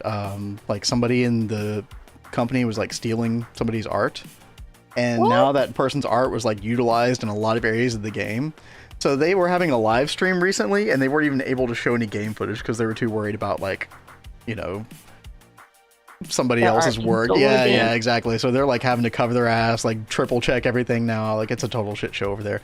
Obviously, the company at the top down is not doing it on purpose. It's just like a employee who was lazy or whatever, you know, bad person. But now Marathon isn't canceled, but it's bad we even have to ask that. Basically what it comes down to is they have like canceled, this is the insider information, they've canceled the entire marketing budget for this game. I think it was supposed to come out in like September or something like that. But it looks like they're going to at the very least delay this game by quite a bit. Because they also had an alpha test that just fell off really quickly. Apparently just it did not retain players for very long. So it's been like one bad thing after another for that game. So yeah, kind of a it's like a car crash. You're driving by on the side of the road and you just can't help but look over and see how that's going. Because I'm not like an extraction shooter person. You got other competition right now. I mean, you've got like what's the one that people have been playing for years? And then you've got the new Ark game that came out, or like I think it's early access or something like that. That's an extraction shooter as well that looks pretty decent. So I might transfer my base on the other side of the river and call it Rat's Gully. Because it already looks like the ruins and the hobo orc lives there. Yo, I love that idea, Nation. That sounds awesome. Yeah, do it. Post some pictures on our Discord, by the way. I love seeing y'all's builds. Escape from Tarkov. That's what I was trying to think of, Lori. You've already got Escape from Tarkov, which has its own dedicated fan base. And, you know, you're only going to be able to leech so many players off of that in the first place. Like, I don't know, dude, extraction shooter does not seem like the biggest genre ever, like, for you to spend, like, hundreds of millions of dollars on, the way Bungie is spending on this Marathon game. Like, I don't know what they're doing, but, that's been a train wreck. I was really hoping Marathon was going to be a continuation of original Marathon games. Right, yeah, there was another game a long time ago called Marathon. But yeah, this is just completely different. It's like they went through this, like, I don't know, there's this multiplayer bullshit that I don't think is going to work out for them in the end. Like, it almost looks like another Concord situation for anybody who is familiar with what happened with Concord. At the very least, this game's going to be delayed. I wouldn't be surprised. Average modern AAA game development. Dude, yeah, this past, like, 2 years has just been one train wreck after the other, dude. I'm going to resist the temptation to talk about Expedition 33 right now. No, I won't do it, chat. I won't. I've talked about it too much. I won't do that. But also, Kat, did I tell you about this story? Basically the boss of Borderlands 4, Randy Pitchford, also known now as Randy Pitchfork, because people are pitchforking in front of his house, essentially, metaphorically. What? So there was a tweet where somebody said, Randy, this game better not be $80. Don't take that risk. A lot of gamers are not going to pay $80 and feed this notion of constant increase of the price tag. Yo, very true. Extremely true. I'm not spending $80 in a game unless it's like Final Fantasy VII Remake or something. I think I do remember you telling me about this guy. So Randy's response was, A, not my call, which he should have just left it at that, right? It's like, okay, yeah, I understand that. B, if you're a real fan, you'll find a way to make it happen. My local game store had Starfight for Sega Genesis for $80 in 1991 when I was out of high school working minimum wage at an ice cream shop parlor in Pismo Beach, and I found a way to make it happen. Just the most, like, out of touch, like, absolute horse shit of a response ever. Like, dude, your game is not good enough for $80. I'm sorry. Like, I bought Borderlands 3 for $10 and I still haven't played it. Like, dude, yeah, there will be some people who pay that amount of money, but dude, like, this is just the most out of touch shit I could possibly imagine. Trying to compare old video game prices to new video game prices, there's like 10 different reasons why that doesn't work in this day and age. Which that's like a whole rant in and of itself, but dude, like, out of touch, like, absolute insanity. I cannot believe he said that. It's a quick way for you to lose those fans by having that kind of mentality. Yeah, well, I guess you weren't a real fan in the first place, right? What about go ahead. So, like, I will say, like, if you think about games or companies that are terrible about gouging and are just awful with pricing, look at EA and The Sims. Oh my gosh, The Sims, dude. What a total shit show. I have been a fan of The Sims since it first came out. And what they have done with Sims 4 has completely turned me off to the Sims franchise. Yeah, and you're not alone. A bunch of people are saying the exact same thing. Yeah. So it's like there has been like a major shift. Like, these companies think that these longtime fans that have been dedicated are going to just stick with them because of the pricing, and they'll just keep taking it. No, you're going to lose those long-term fans. Exactly right. Especially, okay, the main reason it doesn't work anymore, chat, like thinking about like the video game prices of, 1991, is because like you've got all the microtransaction stuff going on now. Not only that, but you've got like just an abundance of video games that are made by indie studios for much cheaper that are going to give you better value for your buck. And dude, look at freaking Minecraft. Minecraft's the best example of this. Kat and I spent $20 or $30 on Minecraft like 10 years ago, and look how much entertainment per hour we've gotten out of that. Nobody wants to pay $80 for your like 10-hour campaign, dude. And then you have to think about most of these like big companies are putting out half-ass games. Dude, yeah. They're always broken. It's broken on release, yeah. And exactly. I don't know how that is an okay thing. Why do we want to pay $80 for a game that is broken? Yep. Amen. That's preach, sister. Unacceptable. That's right. You want to talk about money milking games? Talk about train sim. I don't know anything about that. I would be curious to know though. Hold on. Somebody say something about Path of Exile 1. Looks at money I already spent on Path of Exile 1. Yeah, I'm over $80 at least.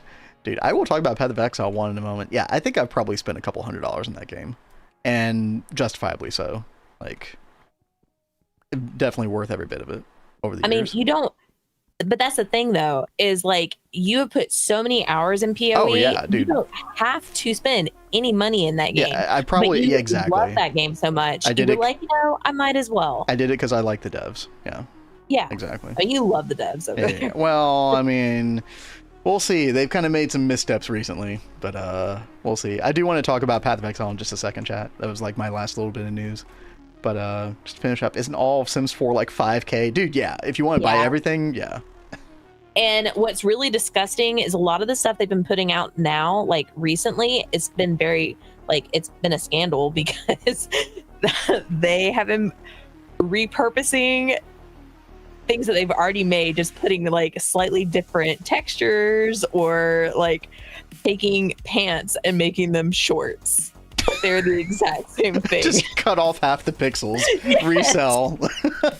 And it's so gross. That like is scandalous. it just feels so bad. Actually scandalous. I had not heard that one. Yes. So like you can find several people covering it on YouTube because it's been getting so much crap lately. Well, you know, apparently it's been working to some extent. You still got enough whales that'll pour money into that. Oh God. I mean, and now they're like, they were talking for the past several years, they've been talking about Sims 5 and, you know, everyone's been so excited about it, but now they're turning it into some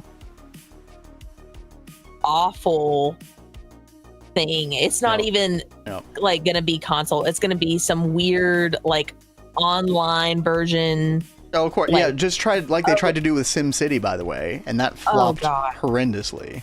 Like nobody actually wants to play SimCity. City Skylines 1 forever, baby. And see, that's so sad. Like SimCity was it was the franchise. It was like, dude, everybody played SimCity 4. I think that was the ultimate one that probably like sold the most copies out of every one of them.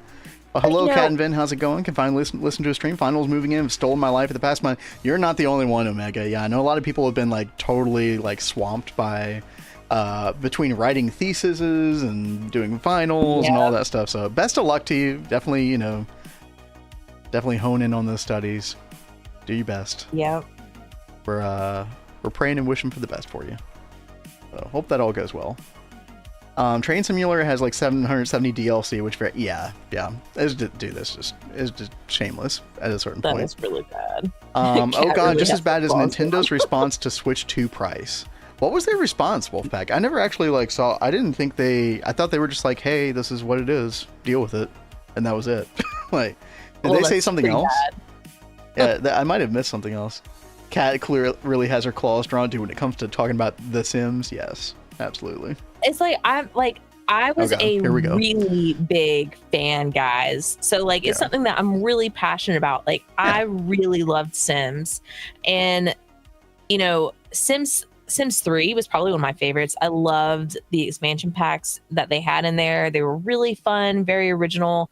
And then when Sims 4 came out, it was right when Vin and I started dating, and he actually got that for me for my birthday. I'm so sorry. I was so excited. It was like, it was very new and different with how you could build. Like it was very exciting, but what they ended up doing with it has just become a horrifying mess, and they just need to stop. They need to rethink what they're doing in so many ways. All right, chat, you saw me. I deleted all the things, so this is an actual. I did cheat in this runic altar and stuff, but I have paid the price. I've paid the toll to Greg. This is all legitimate. I do just have to get all these like blocks down here, like the stability blocks and stuff. So I'm gonna work on that next real quick. Since you asked for it, now I gotta suffer the side of it. Vin posted my base on Discord. Oh, nice. Let's see what we got here. Hold on. There we go. Nice. Oh, you got the Bartworks windmill. Classic. Nice, dude. You're using that cherry wood, dude. Cat and I love the cherry wood. He knocks on that windmill. I like it. Of course I knock on it. Dude, look at it. And not Nation's fault. It's just this is what it is. I did see, is it Enzoy? I think I'm always saying it wrong. I actually have that saved on my wish list because I want to check it out, but I've heard mixed responses on it, so I haven't like gotten it yet. Have you played it yet, Naisha? Oh, by the way, that Borderlands 4 story continues on. Oh, really? Yeah. So apparently there's like some Handsome Jack AI or something like that. I don't know where this is. But the Handsome Jack AI, if for anybody who's played Borderlands 2, you know what that means. It says, oh, boo-hoo, $80 for Borderlands 4? Let me break out the world's tiniest violin, crafted from iridium and oiled with the tears of whiny vault hunters.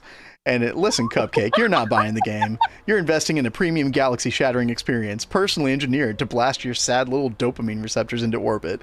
Dude, that's so freaking good. That's exactly really the way amazing. He would talk, man. Anyway, dude, that story's hilarious. And now I won't be able to hear Handsome Jack. I know, right? Out that now. All right, chat. I have one more thing that I want to get through really quickly, and that is Path of Exile. So let me actually mute the Spotify music real quick. This is a very short teaser that they posted. If I can. Oh, yes. Yes, thank you, Lori. Don't want to forget our sweet baby Daenerys, who... Dude, Kat was watching some of our VODs last night on the TV, and she thought we were about to stream because she heard my voice on the on the TV. She started running around, freaking out, yep. Jumping on the back of his chair. Yep. She was throwing a fit. All right, chat, real quick. This is 30 seconds long. This is, okay, for context, Path of Exile 1, we have not had an update in 10 months, realistically. No new league in 10 months. This is unprecedented. This has never happened. And of course, this is because Path of Exile 2 development was just requiring too many resources at the time to basically the game was kind of on fire. They were trying to fix things, etc., etc. But finally, for us Path of Exile 1 veterans, we get something new. These worlds are endless. And yet, they are a prison. Help me find the originator. That little pedal that fell right there is reminiscent of a character that we haven't seen in a while, whose name is Zana, who is the go-to character for all the going through the Atlas at the end game, all those shenanigans. And then we're talking about the originator, Secrets of the Atlas. There's it seems like a pretty big update. That it seems like they have been cooking for a while with this. So I am very... Settlers of Calgar Season 3, please God, no, Lori. Please make it stop. It was such a good league 10 months ago, but that was 10 months ago. Yeah, please no more. I am excited about this. So there is going to be a live reveal, 1 p.m. on June 5th. That's toward the end of when we normally stream on a Thursday. So I think we actually will take the time at the very end of that stream, and we will actually live watch this announcement. It's the last hour of our normal stream time, so... So I am very, very excited about this. We'll see what goes on with this. But then there was also this feature that's coming over from Path of Exile 2, which is you can actually pause in the middle. I haven't actually watched this yet, but yeah, dude, you can just pause and it'll actually freeze things. So nice. I could just be in the middle of a map or something and oh, I gotta go do something. Hey, Cat needs me for something. I could just freaking hit escape and pause the game, dude. It's such a good feature. I mean, it sounds like a no-brainer to somebody who doesn't play Path of Exile, but it's just such an insane quality of life. I'm really, really looking forward to this new update. Let's hope it lives up to the hype. We'll see what happens. Chat, that was the catch up on the gaming news of the week. I will try not to do that all the time, but every now and then we'll dip into some stuff that I think y'all might find interesting. So I do like talking about other games. Let's see, music back on. Kat, how are we doing on I am doing let's see, I've got the second floor and the second basement done. Just working on the third floor.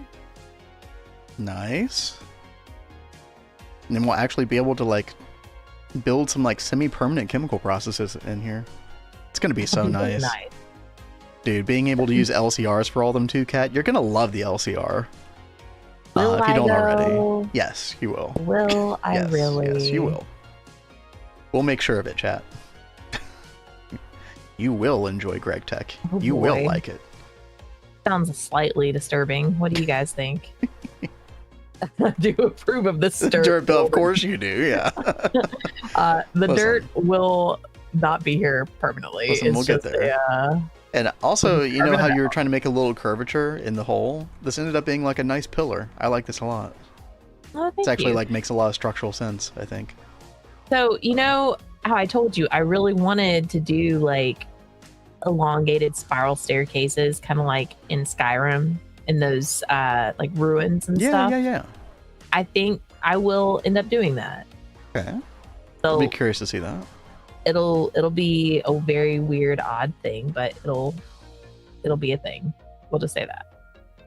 Yo, Benita coming in hot with the piano request. Let's go.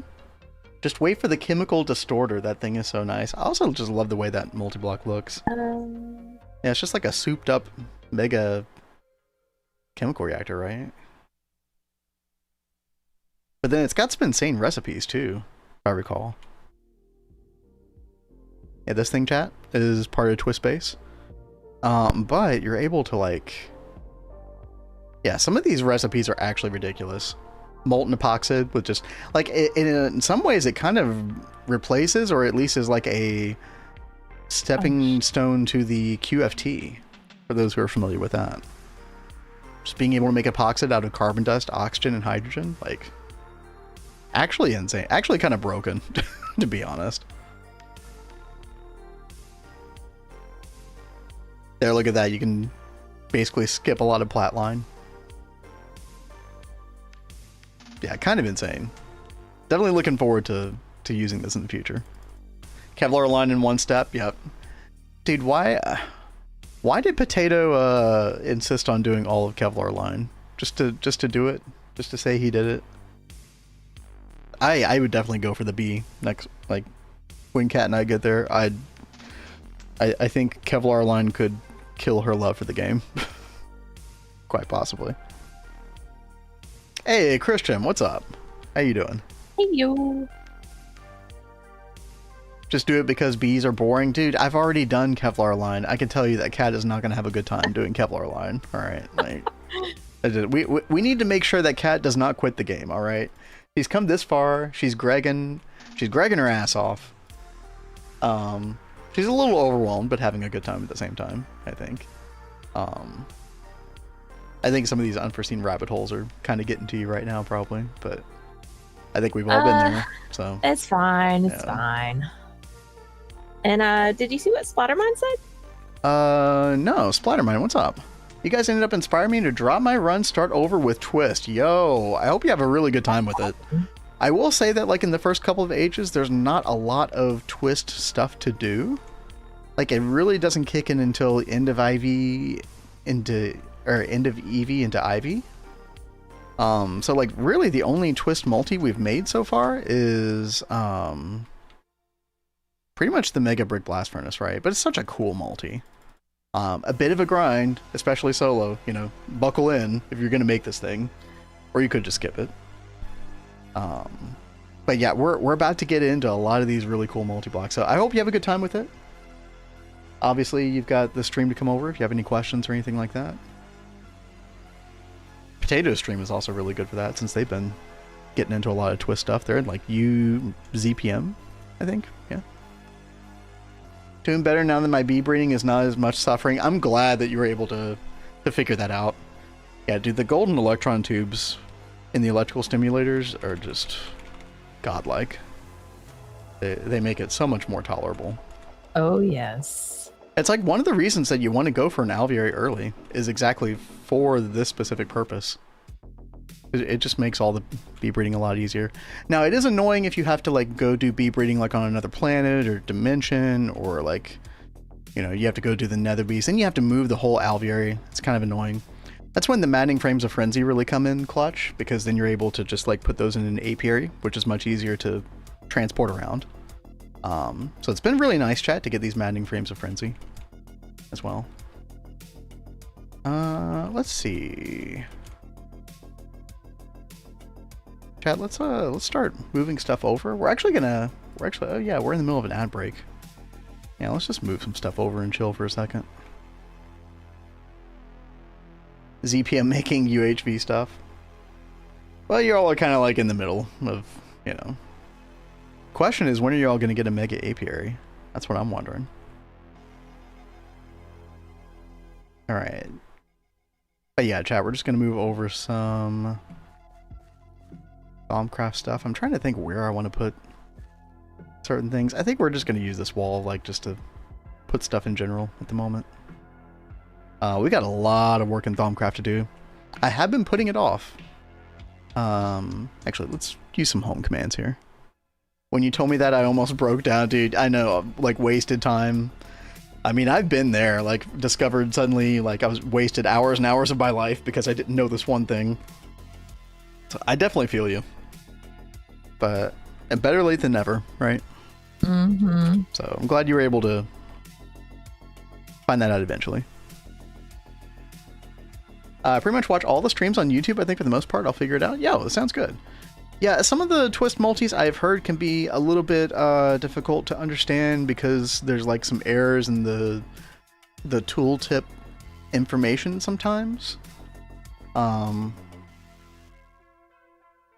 But yeah, I mean, you've also got like all of Adidia's 5 videos to watch as well. I'm pretty sure he always built every new twist block on screen. My Machinist B is pretty giga, Chad. Dude, Machinist B is pretty good. Lori, especially since now you know that you can actually use energy conduits for, I don't know, actually giving power to things. Who would have thought? Those are so good. Oh, still missing a few multi-blocks before you can go to proper UV. Gotcha, gotcha.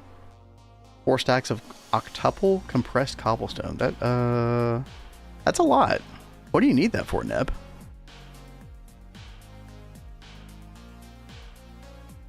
Alright. Let's keep on trucking, keep on moving stuff. I forget boy. What happens if I think if I break these, like... Yeah, you just get the tables back. Okay. It's actually fine. I'm actually going to leave this. This is like that warp wand. We'll take that as well. Yeah.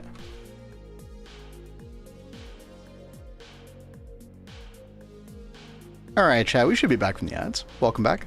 I'm literally just moving Thaumcraft stuff around. Essentially, we are mega chilling right now. Cat is... Well, I'm mega chilling. Cat is... Did you have to kill something? Yes, because now we've got the door open. Now this like plethora of animals is wandering inside. A plethora. Oh yeah, all the animals. Well, it's like really crazy how many animals spawn over here. We basically have a zoo. I mean, they get into everything. Yeah, there actually are more than I thought. Okay. Yeah, like I'm not used to this many animals in one area.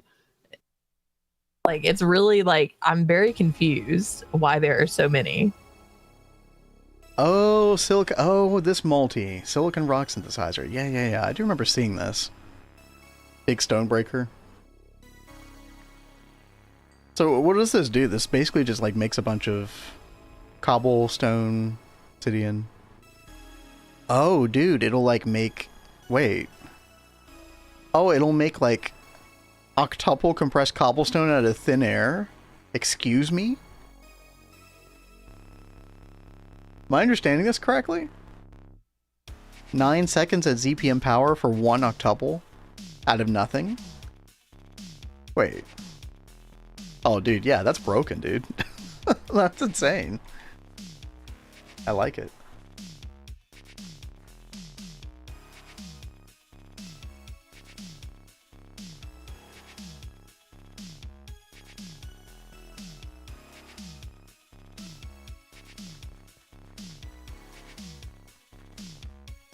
$134 million ITNT. Oh, you know what? I was watching Potato make, what, the 32 explosive bees earlier? The other day, and now I understand why. That makes way more sense now. Why did he have to make so many? Because you need 134 million ITNT to make the silicon rock synthesizer. Ooh. Just twist things, Cat. All the twist things. Oh, yeah.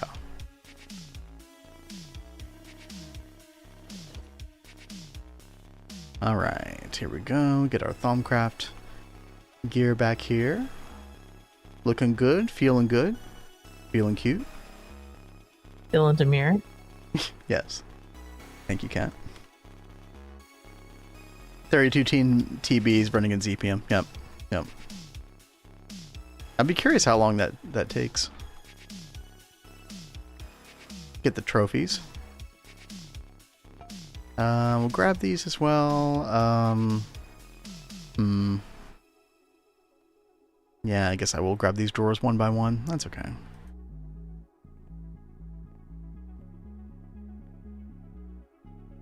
the way, chat, are we feeling the new music? It's not too distracting, is it? Hopefully not. I like it. Yeah, like, it sounded like that Blinded Me with Science song for a second. it is very like 80s, like synthwave, you know, kind of vibe. Which I'm down for occasionally.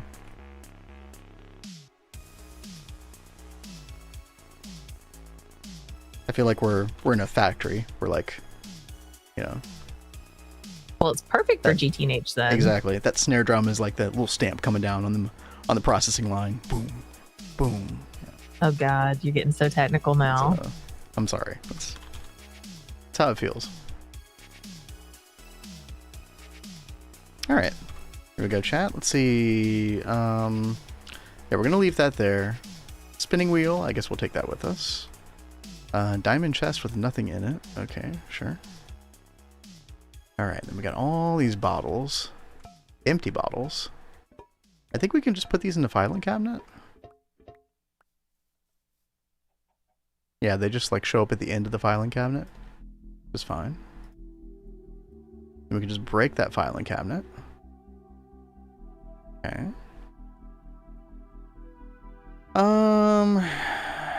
Yeah, I guess we'll take all this with us as well.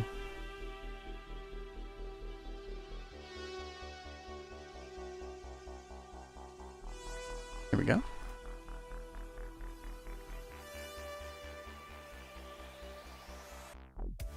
All this like alchemical furnace stuff as well. Could put all this right here. I think.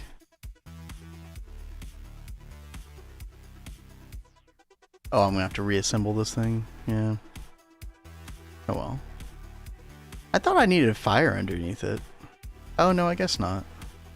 No, it's this thing. Oh yeah, the alchemical construct. Okay. Yeah, I'll have to deal with that as well. Definitely have to put a home command over here to the new Thaumcraft area. We'll have to we need to do more anchors, Cat, at some point. Yeah, no, I was already thinking about that as well.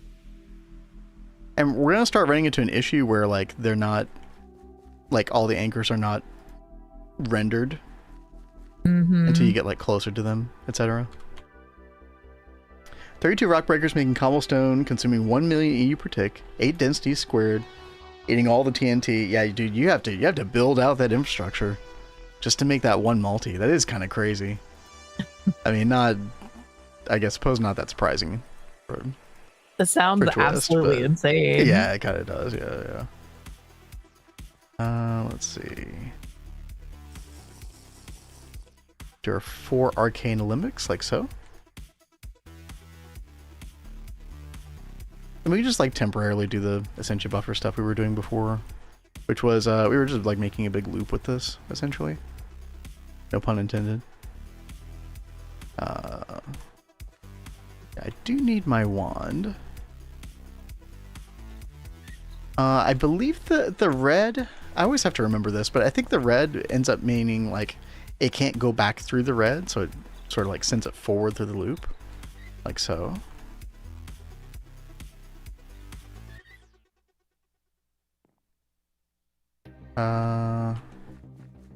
Wait, no. Okay, yeah, I think this is the way we do it. We just loop stuff around. But very soon, chat, we will have digital Essentia. We won't have to worry about any of this stuff anymore. We'll have that advanced alchemical furnace that we can just like throw everything into. It's gonna be so good. Very, very soon. Don't you worry. I know you're worried. We'll put filing cabinet right there with all of our Essentia jars. And we can put this thing right here too. Makes all of our jar labels. Okay, there we go. And then our little spinny wheel. Also made compact MK2 fusion to make enough americium for the TST tree simulator.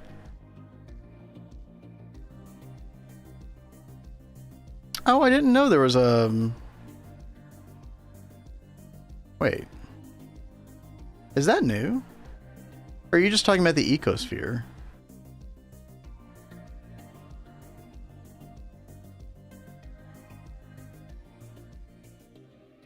Deposit farm casings. Oh god. These scare me because they remind me of forestry farms. Why did those scare you so much? I don't like them. Why? I just don't. Okay. Oh, it is the sphere. Okay, good. Yeah, this thing is really cool. I'm really looking forward to making this. Song request reminder. Thank you, Benita. Yeah, this thing should be pretty cool. Give me like 2 minutes. I'm almost done moving all this stuff, and then I'll feel pretty accomplished. Let's turn on our item dislocator so this fire doesn't like eat anything up. There we go. Perfect. And then we gotta set this thing back up.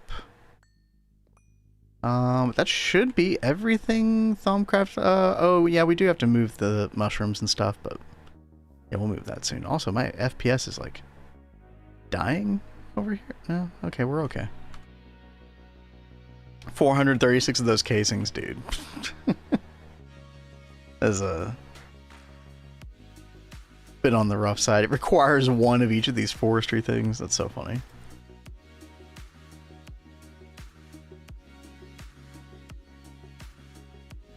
I just remember so many times where I was like messing with forestry farms back in the day and I just could not get them to work.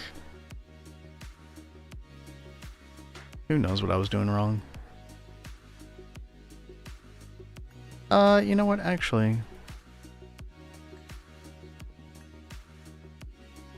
I think we'll put it right here. So we'll put the netherrack right here. Do we have a flint and steel? We do. And light that up. Okay. Thankfully, we do not have fire spread on. Otherwise, that would be a bad time. Yeah.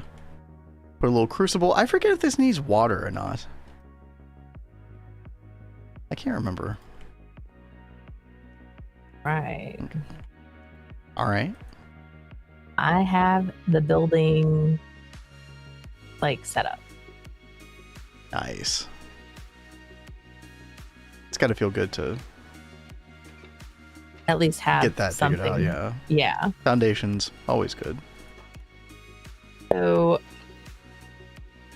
I think I want to go ahead and change the floor because it will drive me nuts being in here with a bunch of dirt.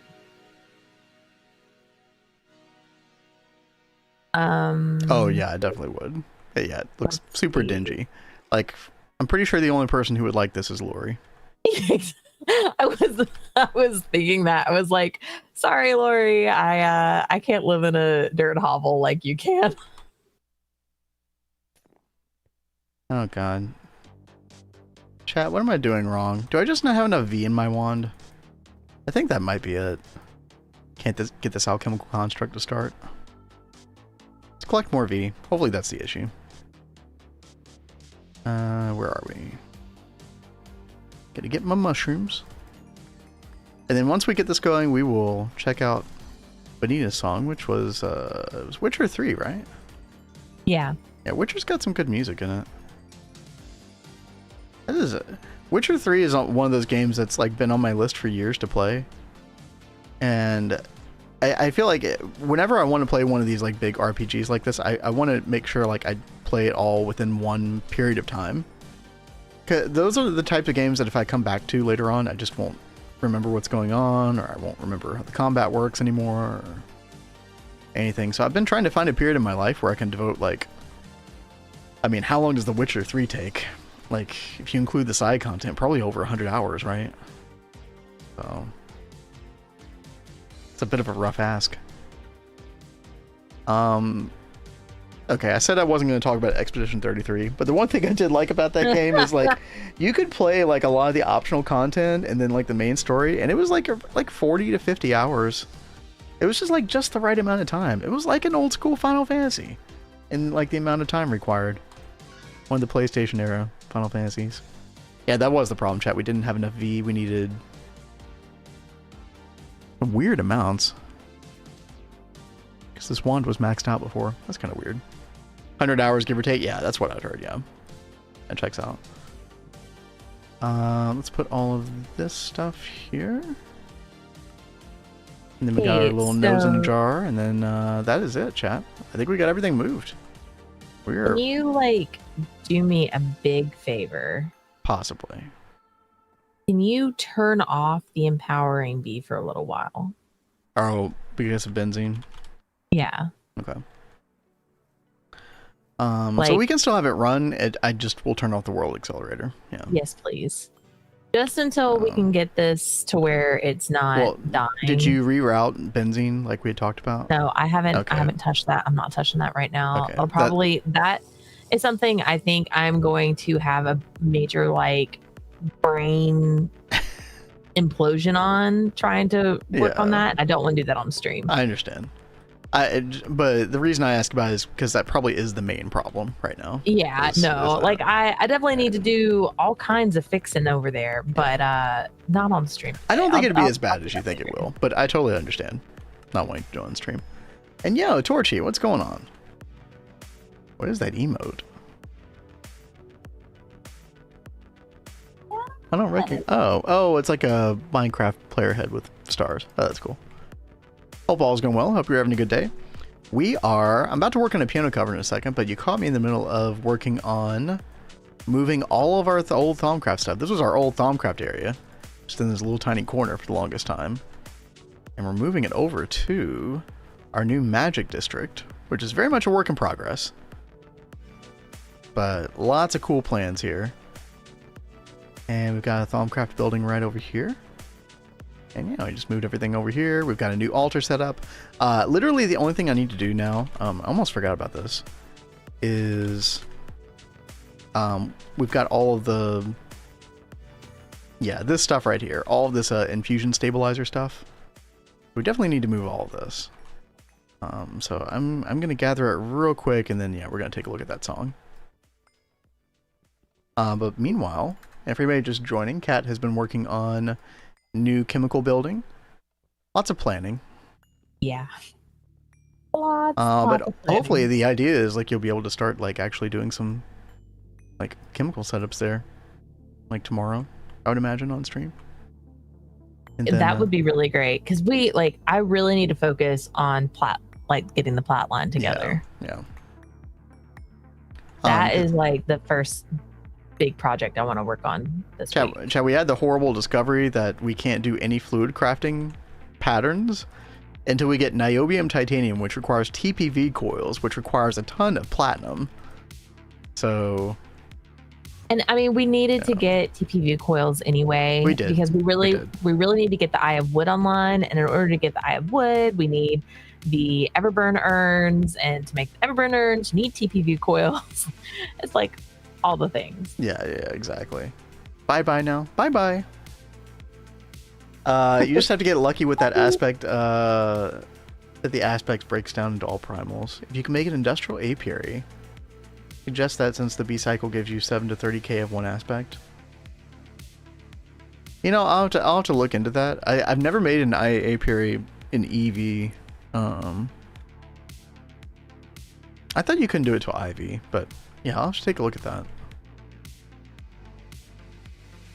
Alright, chat, we got all of our infusion stuff. We could probably make a ton more of this, by the way. But I want to place it down underneath such that we can also access all of this stuff for automation purposes later on. So, if I remember correctly, I think that the range from the runic matrix vertically is like 7 blocks above and like 10 blocks below. So we'll have to be strategic about how we play some of this stuff. But we'll figure it out. But I will look at Benita's song first before we get into that, because that's going to take a little bit more time. So we'll figure that out soon. Base cost is 13 EU per tick. Run it at MV power? Really? Dude, I would not have guessed that that you could run it at such a, like, run it at MV power and that would be good enough. Like, that sounds kind of crazy. I'll definitely take a look. Thank you. Alright. The Witcher 3 Wild Hunt Lullaby of Woe. Ooh. We've had some somber requests today. Nothing wrong with that.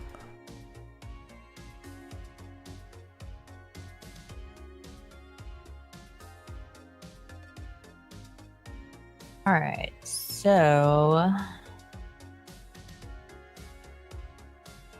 I'm trying to figure out what I want the floors done in. Spellstone, anybody? Oh, She doesn't like Spellstone. Okay. Fair enough. Something futuristic looking? Well, so I'm trying to think, like, we still technically, this is still part of like the ruined part of the city. So we've taken over this ruined building, and I'm still like, I want to make it feel like it's still like semi-ruined on the inside. Wait, So Splattermon, you found a coconut tree in a lavender fields biome? What? That does not sound right at all. That doesn't sound right at all. Dude, hey, Was it right next to tropical or something? What's the saying? Don't look a gift horse in the mouth? Which I've never understood what that saying, where that came from, but sure. Oh, that's crazy.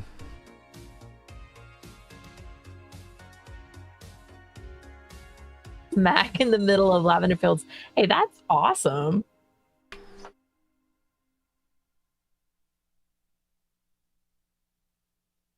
Dreamwood. Where's the Dreamwood plank? I had some.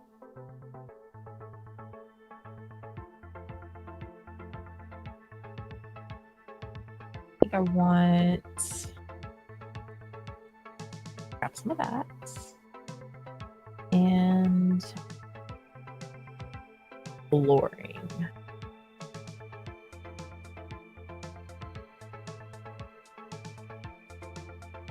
I mean, I could go with Pyrite, maybe? Does quarry block have that outline? Yeah, I don't want to do that.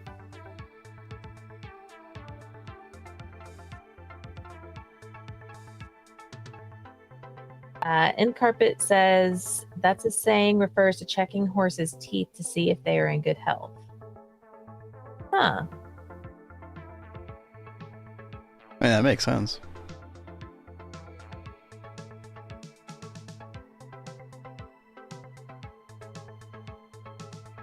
Come on, Greg. Pleased to meet you. Do you love me? Are you playing your love Hey, game Faribault, with thank me? you so much. Yo, 9 months. That's Really insane. appreciate that. Dude, thank you. Oh, Greg, thanks you as well.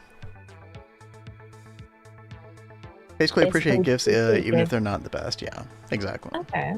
So I guess that wouldn't actually technically apply to what Splattermine was saying. I do always wonder with certain sayings like that if I've been like using that saying incorrectly my entire life. So I definitely had a lot of those moments before. I remember, I think this might have even been in my early 20s, chat, when I always heard the phrase intents and purposes. And I always thought of it as intensive purposes. So I would like pronounce it that way, but it would be like close enough to the original saying that nobody would ever notice, I guess, or they're just like, you know, oh, you poor thing, and don't say anything out loud. You poor sweet summer child. But I originally, like, when I actually figured out what that was, I was like, oh, okay, well, yeah, well, that makes way more sense. Okay. And so ever since moments like that, you always wonder, you always like, you know, second guess yourself with, you know, gift horse in the mouth, for example. Bless your heart, yeah. Bless them. The good old intensive porpoises, yeah, porpoises.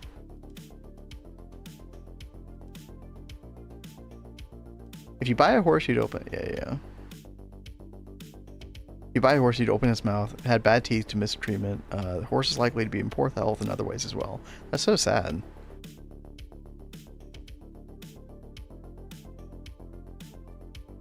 I feel like there's a lot of mistreatment. Well, there's a lot of mistreatment of a lot of animals, but I feel like horses is potentially one of them. All right, chat. I'm gonna get back to the song here.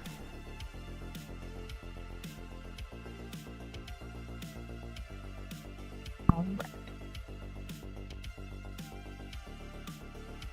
I am just working on the floor.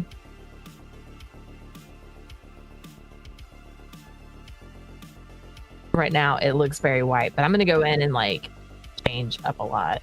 Don't worry, guys.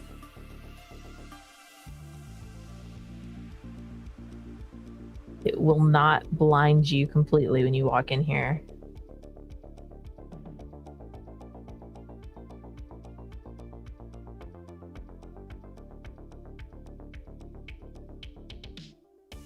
He's been totally messed with me with that song. Now I like cannot get blinded me with science out of my head.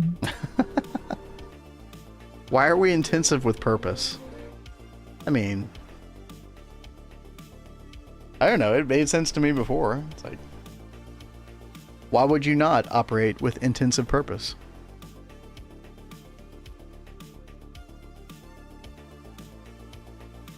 Can't just half-ass it through life. Your purpose must be intensive.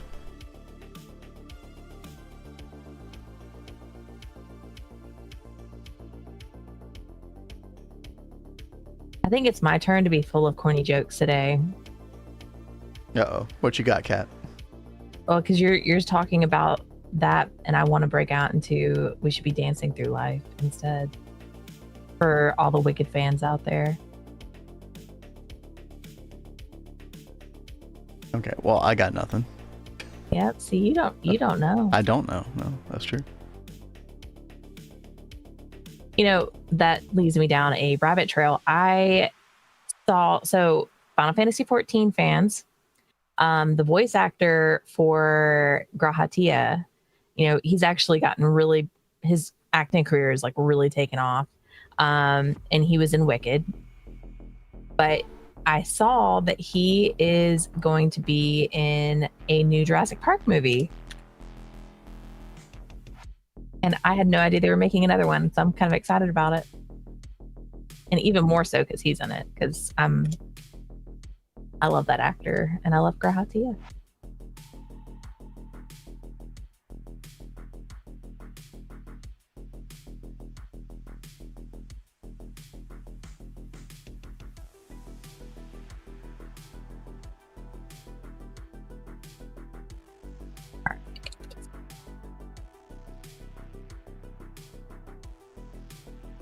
I'm so glad this is like the only floor that I really have to be so super particular with. I can like just go straight back with these and not have to worry about the angles. That's the only problem with the angled builds. You have to deal with all of that crap.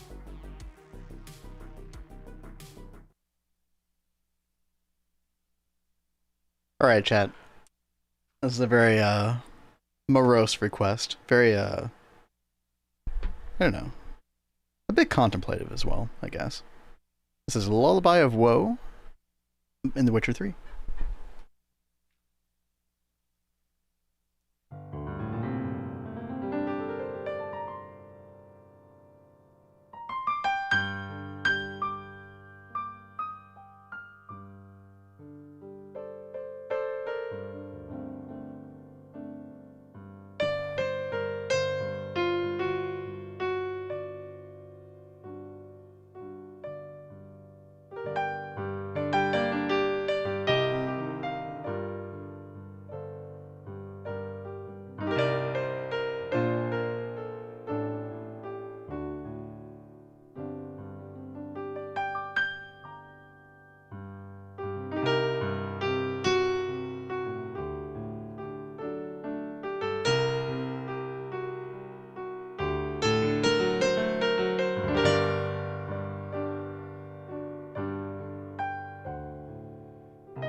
Hey, Nine, what's up?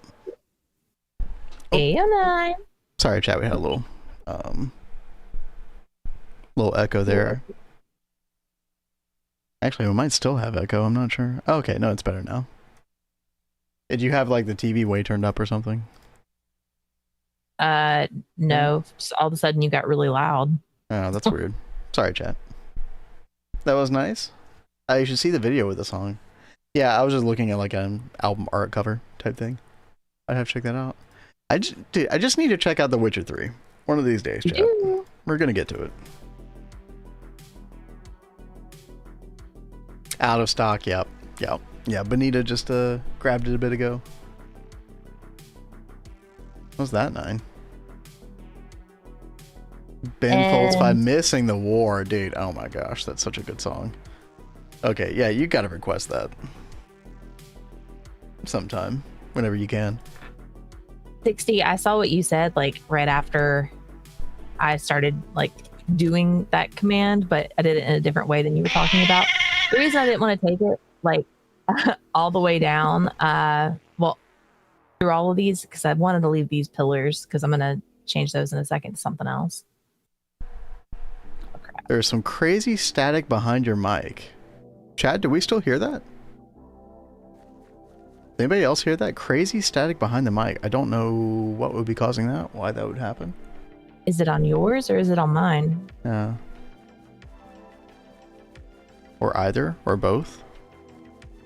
It's on mine, so it's still on mine. Give me 1 second, chat. Maybe I can just like unplug, replug, see what happens. Sorry about that. Thanks for pointing that out, Nine.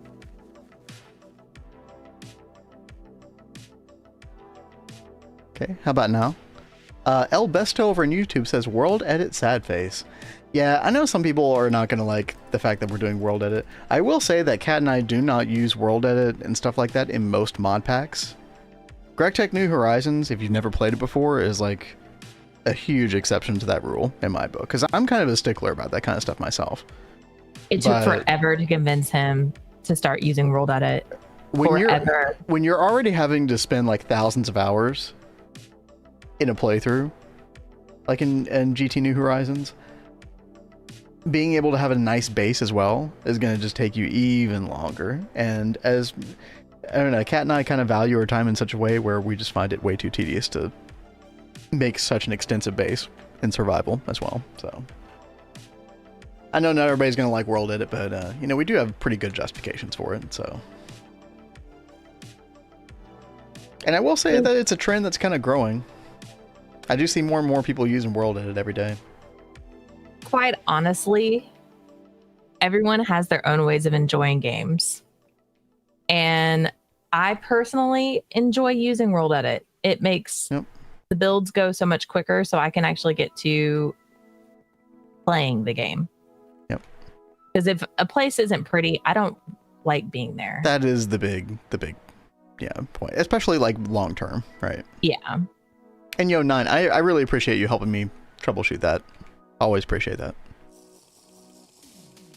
And yo, Ranzu, what is going on? What is happening? Hope you're doing well.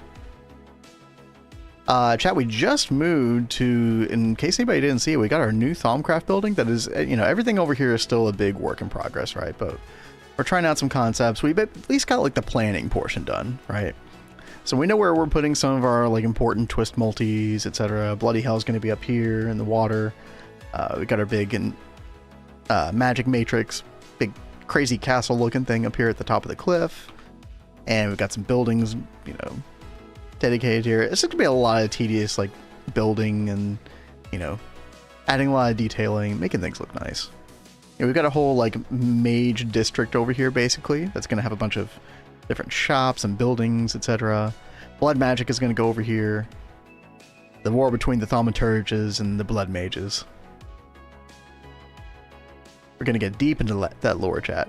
It's going to be glorious. A sweet potato shaped island. Nine, what are you doing to me? Why? Okay, chat, ignore that.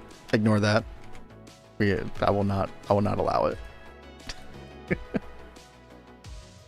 Okay, so we should be able to come down, I think this height at least.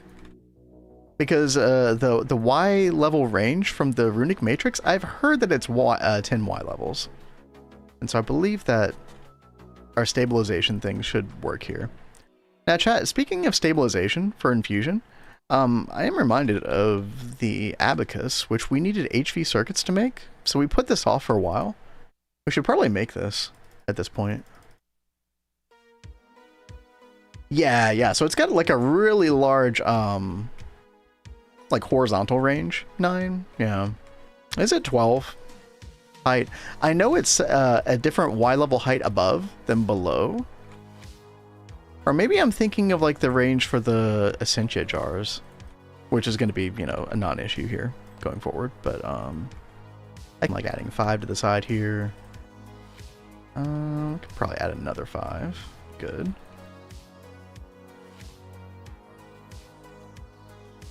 Also, we want to seal up the stabilizers and not add them to the aesthetic. Ancient cobble slabs are meta. Ooh, the slabs, really? So it's like double for like the amount of space, unless they change that. That's kind of cool. That's good to know. I think we'll eventually just afford something that's better than the ancient cobblestone. The ancient cobblestone was just kind of an easy go-to to, you know, get things started initially, etc. I don't mind. This is a basement. I don't really mind it looking like this necessarily down here. Oh, that's fine. And we'll just put this down here. Something like this should be fine. I remember I used to wonder if the skulls, like, the orientation of the skulls mattered. I'm pretty sure it doesn't. 4, 5, 6, 7, 8. Like that. We can check in with Kat real quick while we're messing with this. I know you're trying to get a flooring down and stuff.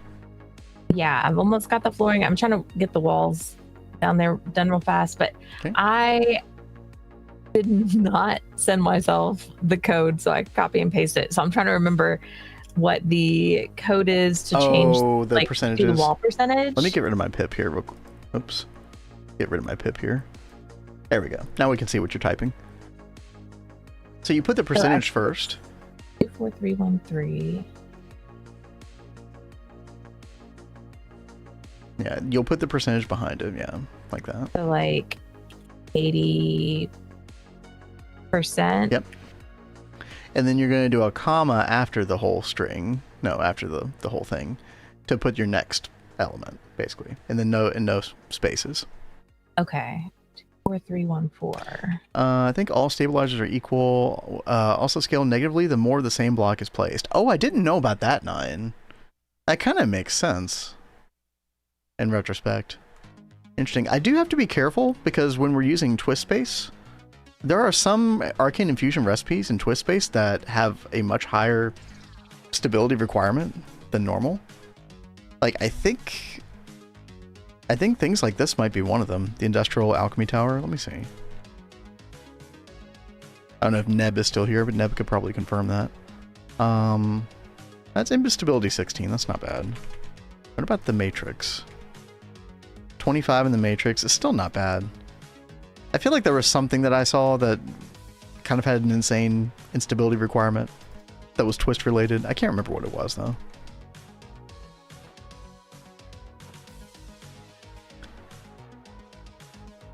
Double slabs are 0.1, same block as good, just checked in creative. Oh, yeah, dude, thank you, Ronzi, for checking that.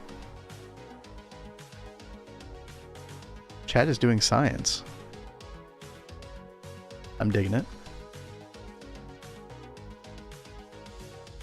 Let's see. I also wanted to go ahead and get access to all of our, what do you call them? The arcane pedestals. Because we're not going to hook up applied energistics to them today, but I do want to set up for that to be a thing soon. I don't remember if this is enough pedestals or not. I think we have 28 total here. I'll just go with that for now, but...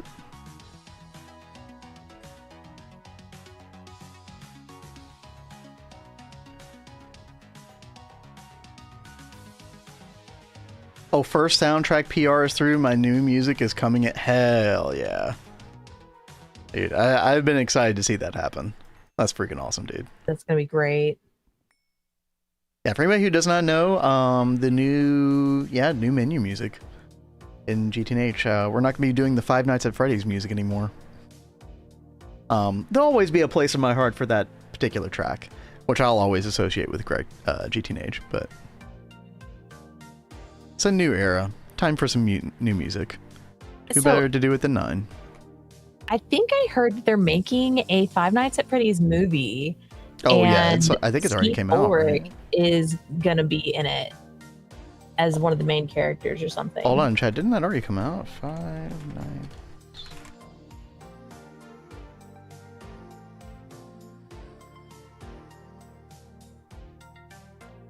Let's see. Yeah, it's already out. I think. The movie. 32% on Rotten Tomatoes. IMDb 5.4 out of 10. Okay, the important part, chat, is box office sales. 297 million worldwide. Okay, that movie was a huge success. It doesn't matter. Dude, there's so many kids who like grew up with Five Nights at Freddy's. Of course they're going to go see that movie. It's a huge franchise. Anything Five Nights at Freddy's. Well, that's not our kind of game, Cat. Jump scares galore. You know. Oh yeah, no, definitely not then. Oh, that came out in 2023. Oh, that was a while ago. Okay. By the way, Minecraft movie box office sales. 910 million. Okay, I knew it was more than 300. I didn't realize it was 910. Holy shit, dude. Yeah, that's insane. Isn't it on some streaming service already? Like, can't you already watch it from home, I think?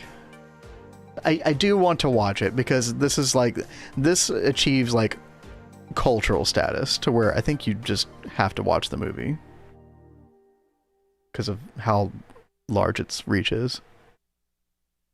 Yeah, dude, that's insane. So is this something that we need to watch? What, the Minecraft movie? Yeah. Yeah, probably. Anytime a movie sells almost 1 billion box office sales, I feel like that's warrants a watch, probably.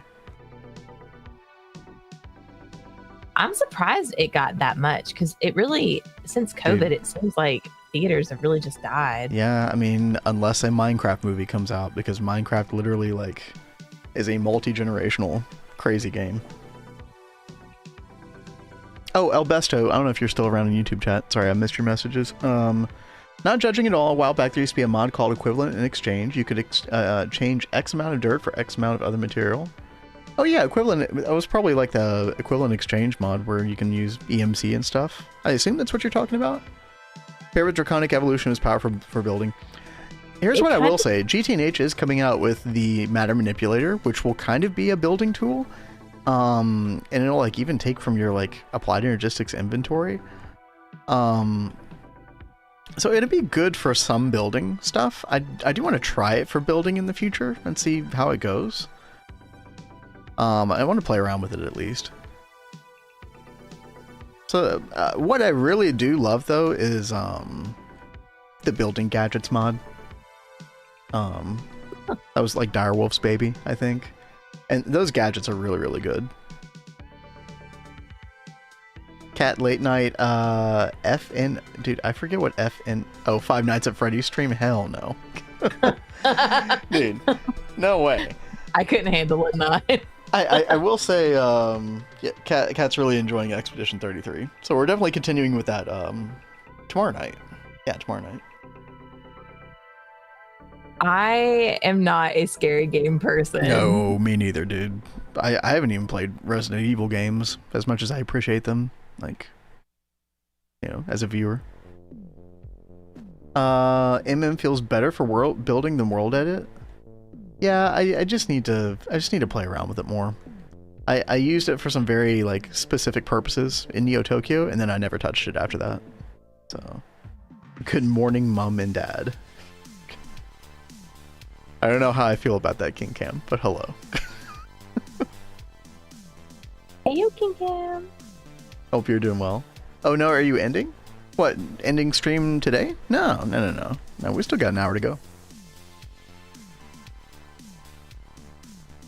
80% of the stream I watch is horror. You watch that much horror, Riage? What the hell, man? Oh, wow. You know what? I think we will have to do some kind of game kind of like that someday, just for fun. Like some kind of co-op game where Kat and I are both in it. And But you guys... freaking the fuck out, you know? Y'all have to know I will be screaming. Y'all know how much of a chicken I am. Dude, actually, that is the kind of thing where it's like we actively don't want to do that, and you all are engaging in some schadenfreude by watching us do it. So if we were ever to do a sub goal again, which we might one day, it would probably be to play a game like that. That would probably be it. That would probably be the thing. So, a Resident Evil run. I really want to play Resident Evil 2 remake more than anything else. That sounds like it's the best. Oh, hey. Hi. Okay. Do we want to try and implement the jacaranda wood, like, around the base? Yeah, so I mean, well, we were talking about acacia wood, and I think we could just like swap between acacia and jacaranda occasionally, just for like, because they're slightly different from each other. The jacaranda is more purple in it. The acacia has more blue in it, kind of. So. There's also magical wood. Or no, magic wood. Yeah, magic wood. Which has even more blue in it, right? So you got that, and then you got acacia, which is like that. They all kind of have like the grays in them, which kind of goes with the whites as well. So I feel like we could use these 3 different woods in like different ways. Okay. Well, I will play with these and see which one I like more. Yeah. Maybe even the magic wood more than anything else. Like, might add a nice bit of color. I am worried about, like, not worried, but I'm cognizant of the fact that there's going to be so much white in these builds that we really need splashes of colors here and there to really make them pop, see, you know? I'm already trying to implement some color. Yeah.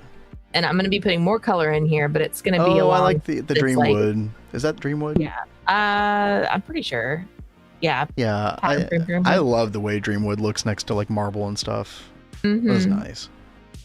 So like I wanted to do like a wooden log around the edge of the floors. Oh, yeah. Well, you probably wouldn't want to a little bit. You probably wouldn't want to use magic. You probably want something more neutral, so I feel like the acacia would be the correct choice. But I don't know. Yeah, you just have to play around with it. That's just my initial feeling about it. And yo, we got Bob doing the chat. What's up? How's the stream been? It's been a good stream. It's been a... We feel like we've done a lot of different things in this stream. It's been an interesting one. It's been a good one. I did, like, at the start of stream, catch everybody up on our world. Which I kind of want to do again, just to... Kat's working on a... what you call it? Like a chemical line area, basically.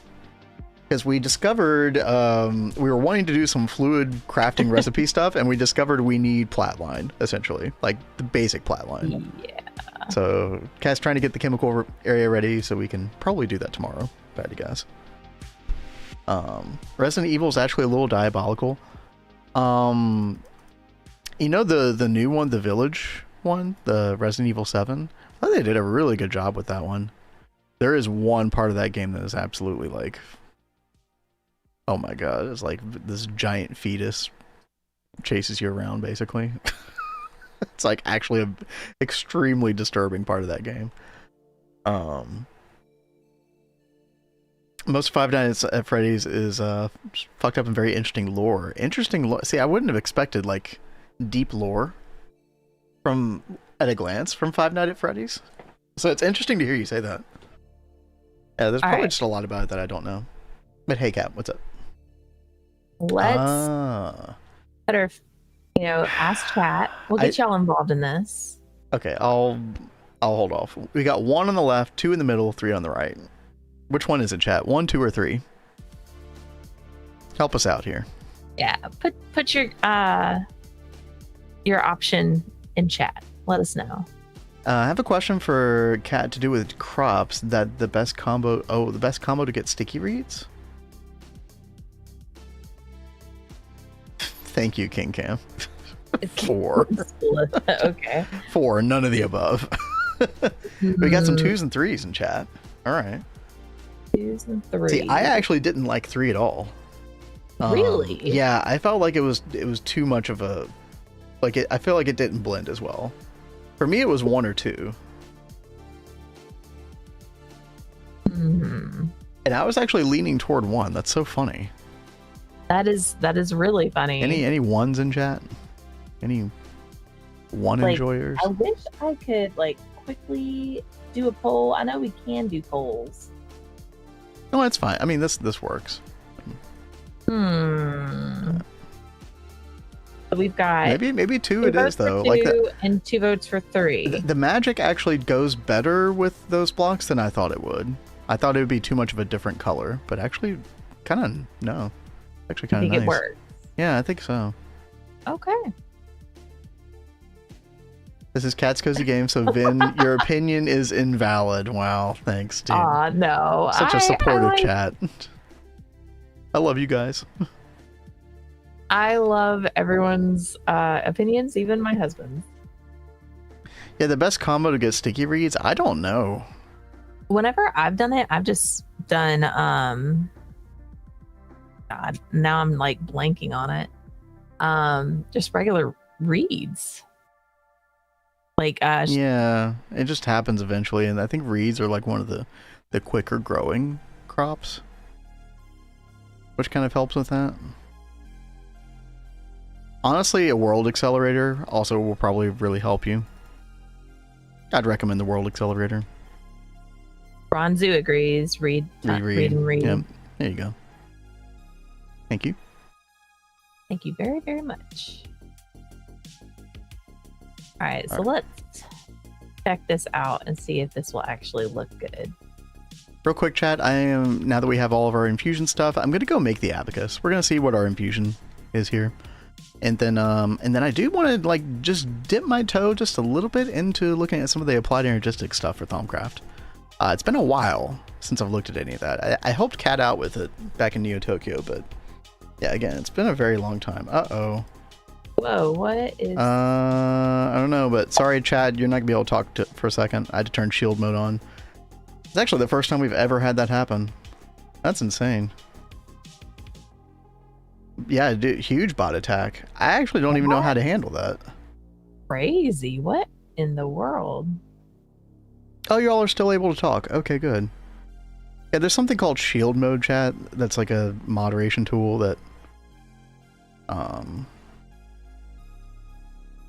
I think I'm just going to leave shield mode up for a while and then eventually turn it back off, and hopefully the bots will be gone after that. Yeah, fingers Yeah, crossed. we've had 100 people, bots follow us one time, which was super crazy. But never had chat spam like that. And yeah, the view count shot up like crazy too. What in the world? Oh well, yeah. If they're in here chatting, yeah, I bet. Well, I guess we know to leave it on shield mode until the view count. Oh goes man, back down. Chat, you caught us. We're view botting. Oh man, I thought we could get away with it. It's been a long time since we've had to deal with a view bot thing. Yeah, the follower account thing was really weird. That felt bad because our follower account wasn't very large at the time, and I remember just having an extra 100 followers that I knew we didn't earn. Yeah, which was kind of lame. I'm the only real one. Everybody else is an NPC. Okay. Clipping that. Oh yeah, dude. Oh, Clancy, man, he's gonna come for us. Ban incoming, chat. Darn. It's a good run. Good run. Okay, chat. We do have an ad to get out of the way. It should be the last ad for the day, so I'm gonna go ahead and click on that. Get that out of here. We'll be right back. Kingcam.co. Okay.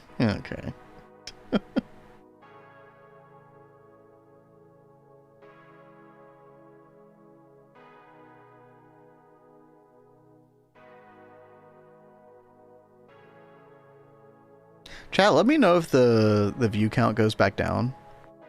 Because then, oh yeah, world edit. You're gonna have to add like :4 or :8 to that, I think. Kat? Yeah, I'm gonna test it real fast and see which one it is. Yeah, let me know if the view count goes back down to something we normally have. And then I can get the shield mode off here. Hey, there we go. That's nice. Yeah. I like it. Rats Cozy Games can take it, yeah. Oh, man. Okay, yeah, chat, let's go make that abacus real quick.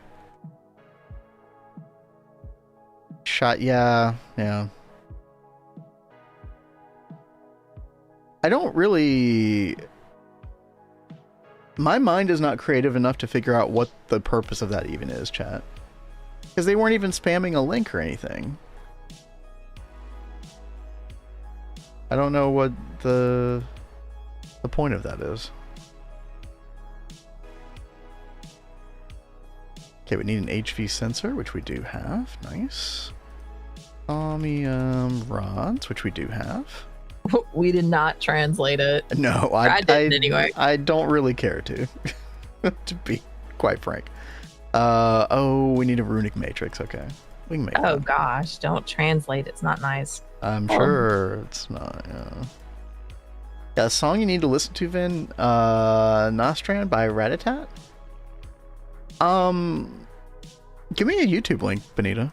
I'll save it. I'll listen to it later. If you can even post links right now. I'm not actually 100% sure you can. Well, no, King Cam did it earlier. Should be fine. It's violent? Jeez. I shut down my account for King's Cozy Games. Well, it was nice while it lasted. See, I need an HV circuit as well, which we can craft.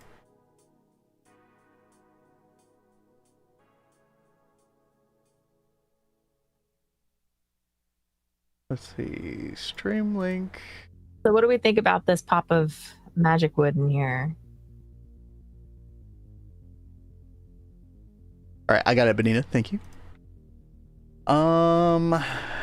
Yeah, I'm really liking it. Yeah, it helps the build out a whole lot. I mean, I don't know. Like, are you planning on having the floors being marble brick, or what's the plan? I do plan on changing it out, and then I'm gonna do like some kind of barrier on the sides as well. Yeah. This is nice. No, I like the direction that this is going. That's nice. Very cool.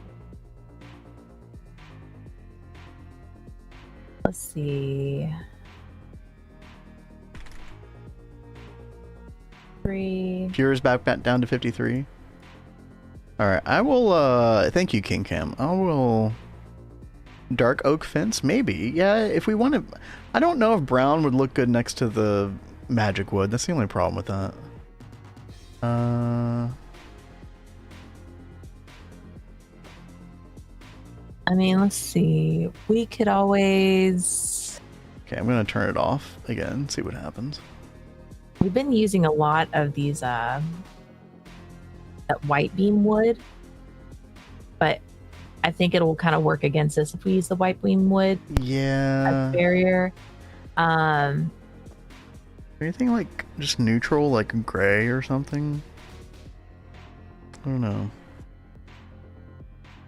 Wood from the nether? What about wood from the nether?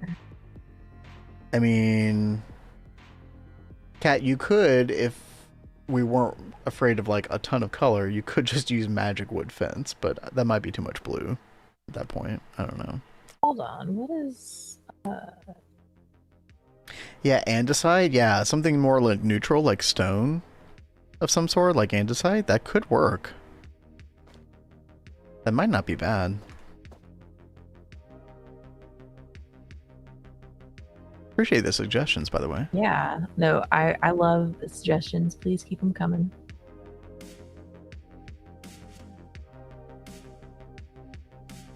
Yeah, chat, you're supposed to do the work for us, all right? Help us figure it out.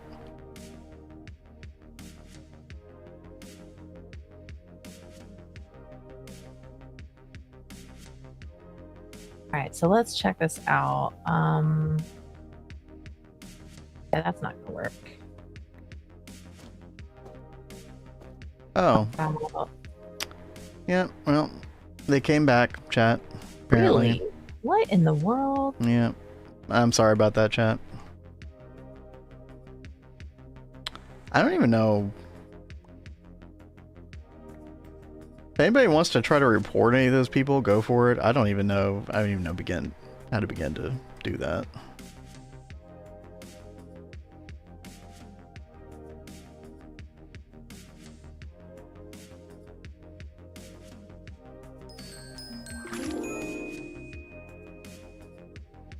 Yo, Gibraltar, thank you for the follow. Yeah, thank you so much. What's up? We got some bad boys in chat, but you're not one of them, Gibraltar, I think. So welcome to the stream. Use wood, I think. Not worth the time or effort. Yeah, that's what I was thinking, Splattermind, yeah.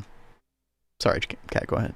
I have 2 mines with the fuse wood. Oh, I actually think it goes really well with the dream wood. Yeah.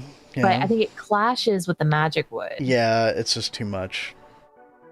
That's why I was thinking more neutral, like stone color of some kind, maybe. But, I mean, well, we could always, like, not do the magic wood, right? So what would it look like if it was just more, like, ASDF? I don't think that's a real person.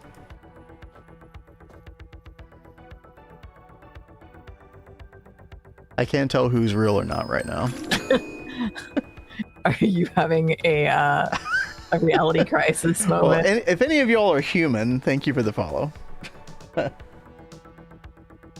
I would normally not question that, but we're having some disruptions in the chat today. Let's see.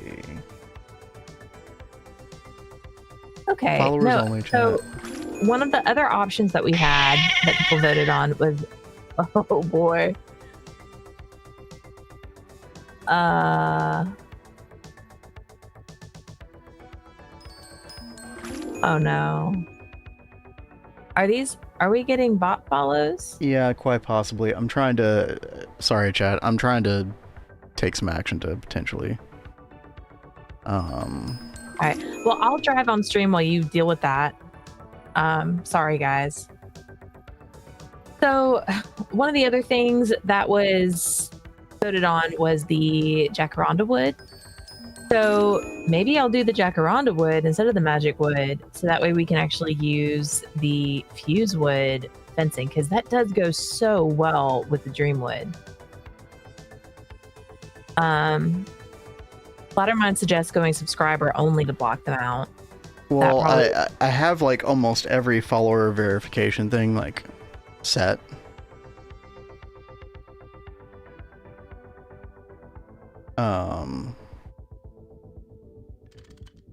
Like they have to have a verified phone number, verified email, like all that shit. Let's see. All chatters must have a verified email.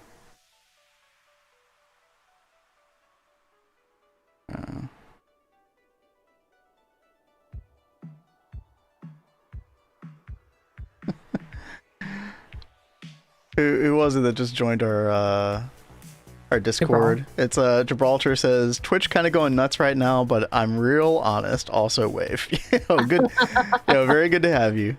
Thanks for joining. Sorry it was at a really bad time. It's been a long time. Like I want to say like 8 months or something since we last got attacked by like this. Yeah. Again, I don't even know what the point of it is, but you know. And that really is insane. I'm so sorry, guys. I think everybody understands. It's just one of those things, man. Let's see. Queues, pending actions. Okay. I think I can turn alerts back on. I think we are good now. And we'll just stay, in our little shield mode hovel for the rest of the stream, I guess. At least y'all can still chat, which is the main thing I care about. That's good. World would be better without humans. Well, I mean, it's okay. We'll just, it's just going to be all AI and, simulation and stuff. Here it goes again. Twitchchat.fr. What the heck is that? Alternative Twitch chat for streamers with lots of extra features. I will, I'll pin that link. Thank you, Urianger.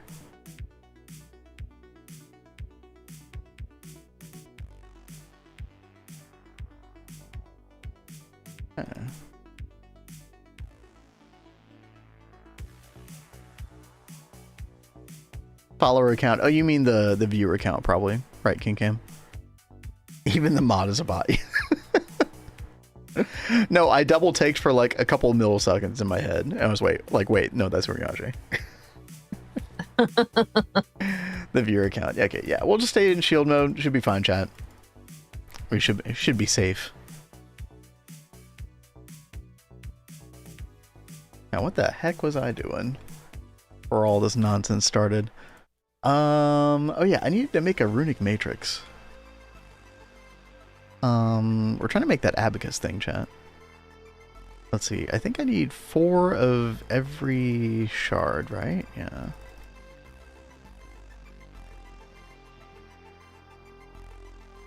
Soon, everybody, we will have auto crafting for all of these things. It'd be amazing. 12 balance shards, I think. Oh, there is one thing that I need to move over here. Until we get CentiV established, I do need to move those, the mushrooms. Oh, yeah. Let's go ahead and do that.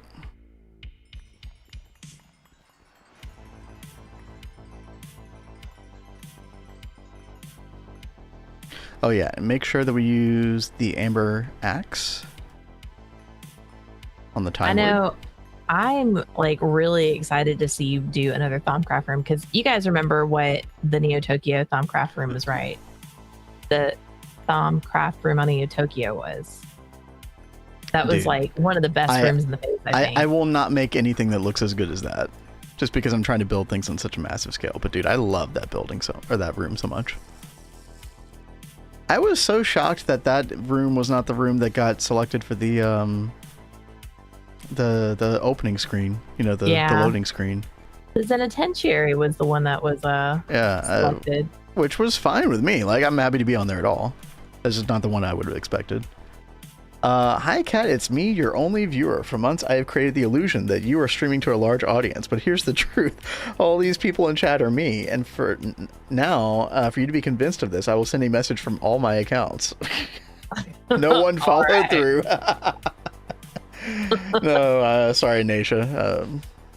The rest of the chat did not play along. I'm very sorry. Dude, but it is crazy. Like our viewer count shot back up again. Yeah, like we'll just still staying up there. We'll just like I said, we'll just chill in the little shield mode. It should be fine. Christian says, are there any bees that you recommend that are not in the quest book? You know, it is kind of crazy. Like there are a lot of bees that you should get that are not in the quest book. Mm-hmm. Yeah, Adidia actually wants to redo that bee page. I think he plans to do that eventually. Yeah, I really hope that he does, because that would be really great. Yeah, I had wanted to work on like a recommendation list, and I've started it. I still have to go back. Like after they did the update in December, they added a couple bees, and I haven't gotten around to adding those bees to it. But I've been working on compiling stuff for like tiers and stuff, like when you should try and make the bees and everything. But I don't know if anyone is that extra, if they actually care about that kind of thing. Yeah, thanks for those of you in chat who self-reported as bots. We appreciate it. Mm-hmm. There you go.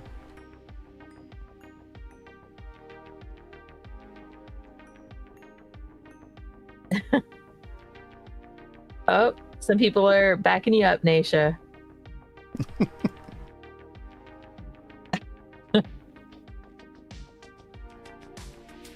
Yeah, check this out. We've got one floor done with the fuse wood fence. But that's a nice pop of color. Don't you think? Yeah, I really do like this a lot. Yeah. Job, Cat. All right, chat, we're going to put in our Timewood clocks. Again, for anybody who doesn't know, Timewood clocks really, really nice for these mushrooms. Definitely make this part of Thaumcraft a lot less painful. Being able to name bees offhand is like really hard to like think, oh, this wasn't in the quest book. I just know when I was in Neo Tokyo, I kept being surprised that a bee that I made wasn't in the quest book. Because I would think that it was important, but thinking back on it, I can't recall like specifically what bees those were. I mean, because that was a while ago. Mm-hmm. But I just know that I had that thought quite often. So unfortunately, I'm of the mind where I would just make all the bees. But probably like the top bee that I think you've already got this one is the machinist bee. It's new. It's not in the quest book at all. 100%. And it's early game, and it's very, very powerful and very helpful for you as you start working on bees. Yeah, it just gives you a lot of stuff that you'll need to like not only make alvearies, but maintain them and manage them as well.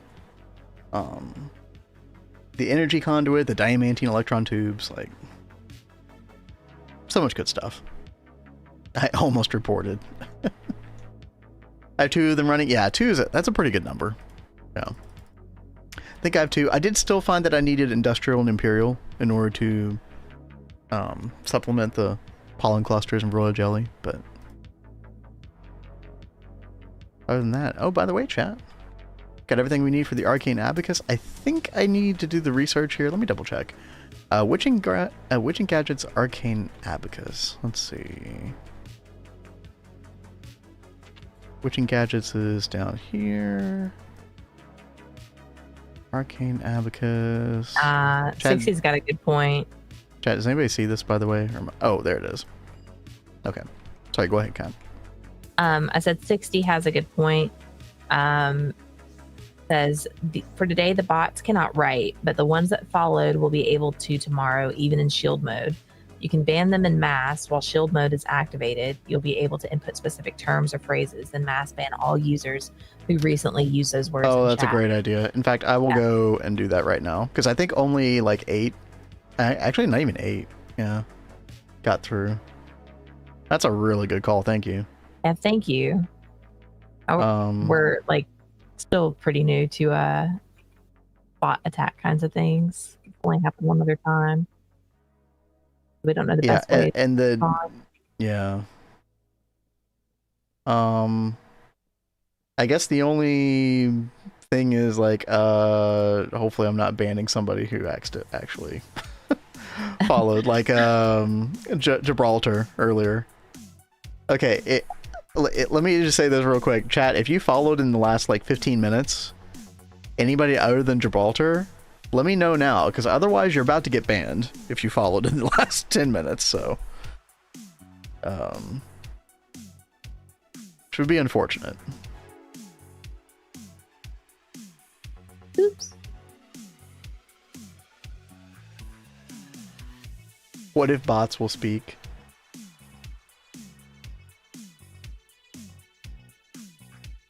Unlikely. Yeah, that would be a little weird. Unlikely.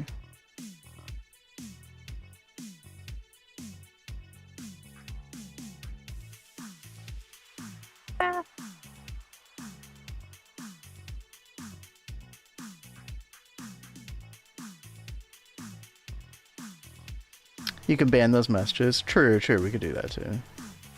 Please don't ban, Ronsu says. I'm not gonna ban you, don't worry. These were all created in February 2024, so that's like a big red flag. So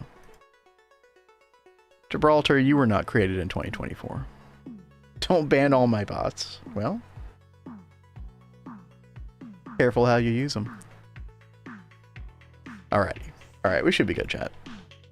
Mr. Nibbles. Yeah, you definitely missed something a little interesting. Yeah, it was just like a big bot attack, basically. They're still hanging around. They're still like watching our channel. That's so weird. Alright. There we go, chat. Arcane Abacus Research. We should be able to do that. We just need a little bit more V in our wand, and we should be good to go. Can find out how much infusion protection we have. Stability. Well, I hope that they will go away soon, because I definitely don't want us to like raid somebody. Oh, well, I don't think we should raid anybody. Yeah, we probably won't raid anybody because of that.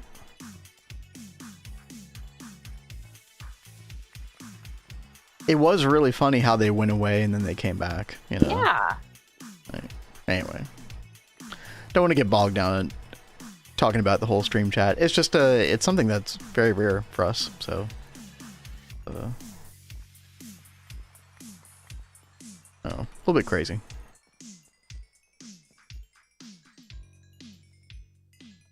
How do you know how much stability you have? So you make this right here, Christian, the Arcane Abacus. A bit of a pain to make, but once you make it, you can actually use this to right-click the runic matrix over here, and it will tell you how much stability you have. Also, if you have a craft like on the pedestals ready to go, it will tell you how much stability that craft is actually going to use. But that information is usually available in NEI anyway, so... it also shows like if your setup is symmetrical, which is important to the stability blocks working properly. So it's quite a useful thing to have. At a certain point, you probably end up like just having so much stability that you don't need to worry about it anymore, but it's a good way to check it initially. And so with our new setup over here, I did kind of want to make it at this point. All right, there we go. We should have enough. They're viewing in order to get supposed authentic history so they can blend in the future. Oh. That does make sense, actually. Okay.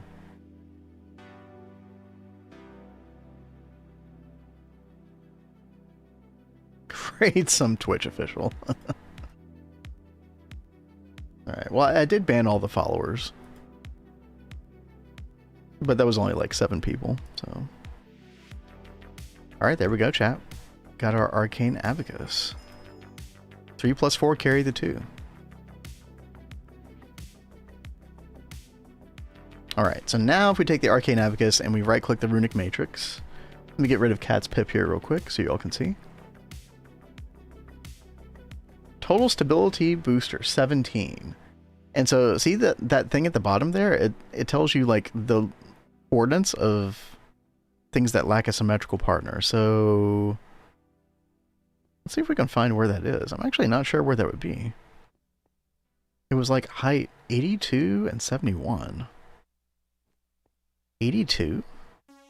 Wait, what? Why level 82 is like up here? Why would... What? 82? That's really weird. Chat, does anybody have an explanation for that? There's like 2 that is saying it lacks a symmetrical partner, but it's like 82 that's like way up here? Is it detecting like... I don't know what it would be detecting at this Y level. It's like 5 blocks up in the air or something. Over 100 viewer. Yeah, we're getting botted right now, Nova. Obviously, you know, we're not view botting on purpose or anything. Nth Carpet had a really good theory that it's just like bots that are trying to like make themselves like a history to blend in for more nefarious purposes later or something. Try hiding that position with world edit so you can see right where it is. I actually don't even know how to do that with world edit. Wait, how do you do that? Do you think it is the floating candles, like these way over here or something? I mean, they're probably not hard. Oh, well, we're getting some like non-symmetry. Yeah, maybe it is. Let's see, negative 12, 44, 620. Yeah, it is these. It's these exact candles right there. It's probably these 2. That's so funny.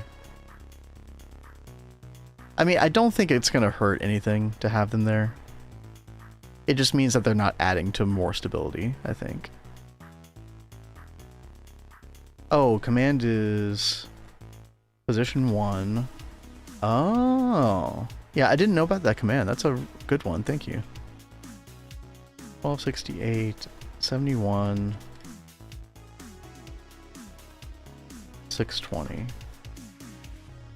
Very cool tip. I like that.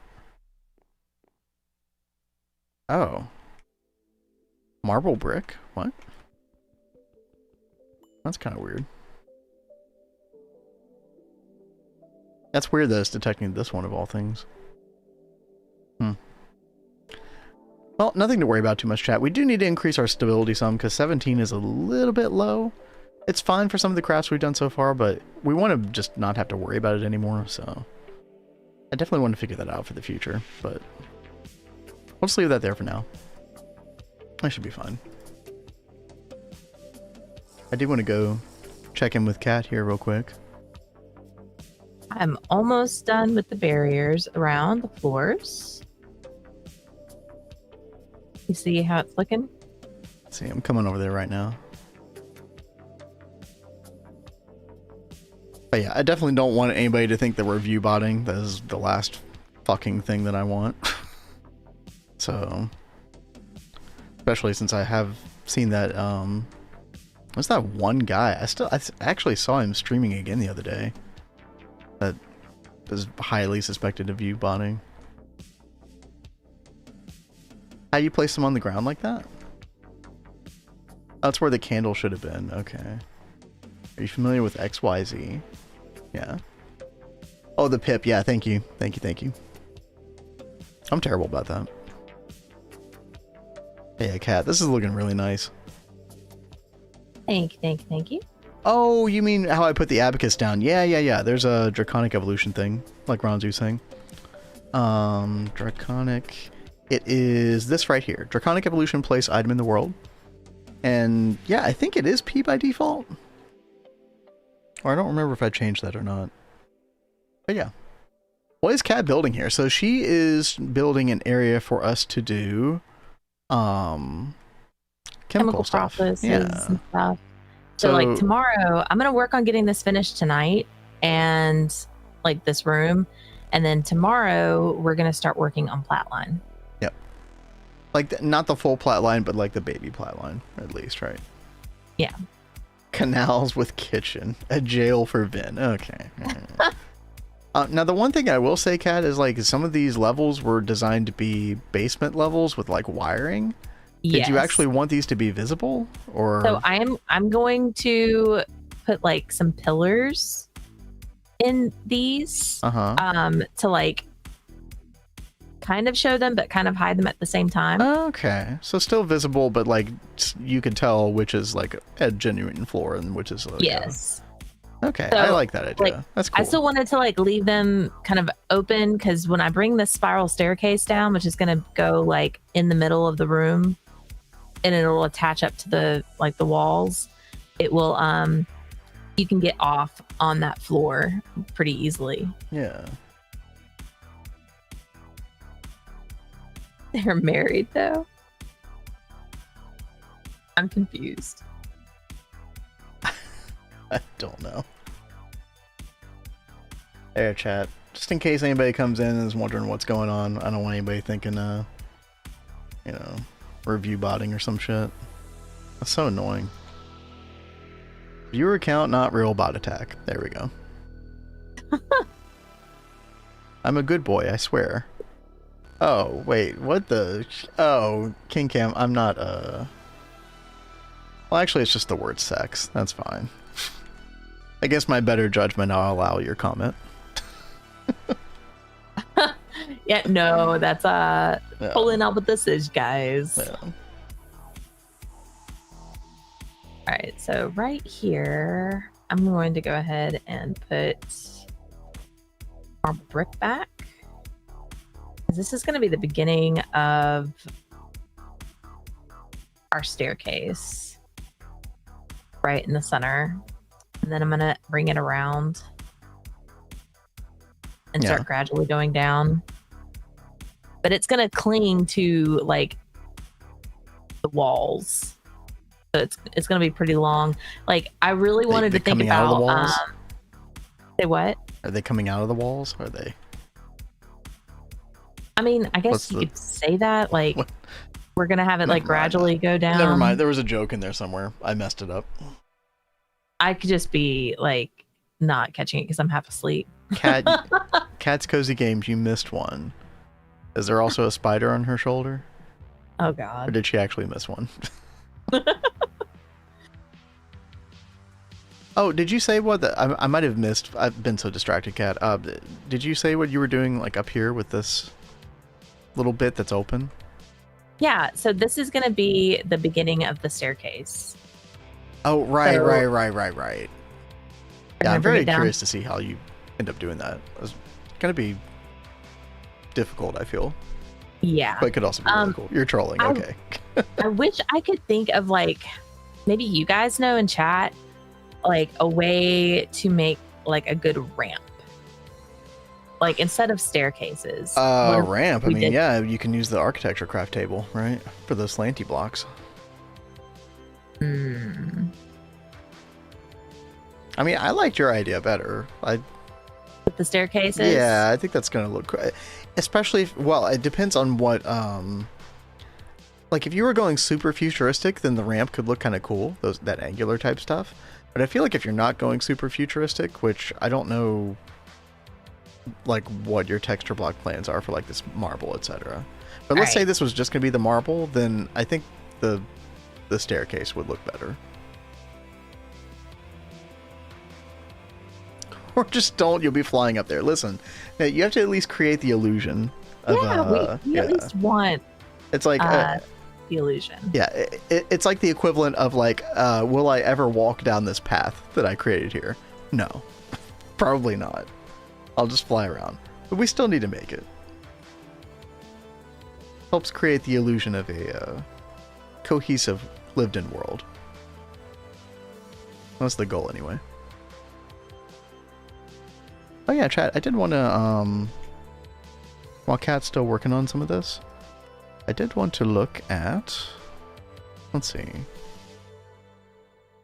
Flat Artistics. Yeah, all this stuff down here. Also, Cat, I do want to work on a couple of automation recipes, like the processors. Yeah. These right here, I think we really need to get these on Autocraft. I don't know how much you care about me working on some stuff like that. I mean, if I want to get any of this building stuff done, I won't have the time to work on that right away. Yeah. But I feel like you're chomping at the bit to have that stuff like up and ready. Well, no, I just know like you needed some logic processors with what we were doing earlier, and oh god, this is a fluid craft. Oh god. Yep. It's all coming full circle, chat. Yep. No. Yep. We need the TPV coils. That's all it comes down to, which means we need Platline. Which means, yeah. I'm working on it. etc. Yeah. Tomorrow we are going to work on the baby flatline. We will finish it. Then we'll be able to breathe again. Yes. And then we'll probably make the TPV coils like overnight, probably between Tuesday and Wednesday. Because it'll just be TPV, like, ingots cooking for a while. I made them with no plat line. I made myself suffer. Yeah, I mean, okay, let's say that you were going to do that. Well, I guess you did do that, Christian. Yeah, the TPV coils, you would need a minimum of 16. Now, it's kind of awkward since we're wall sharing right now, but let's say we just wanted to make the absolute bare minimum, right? Which would be 16. We need 57 platinum dust. And so if we wanted to make it with like the cringe way, with the platinum metallic powder inside the EBF, we would need, let's see,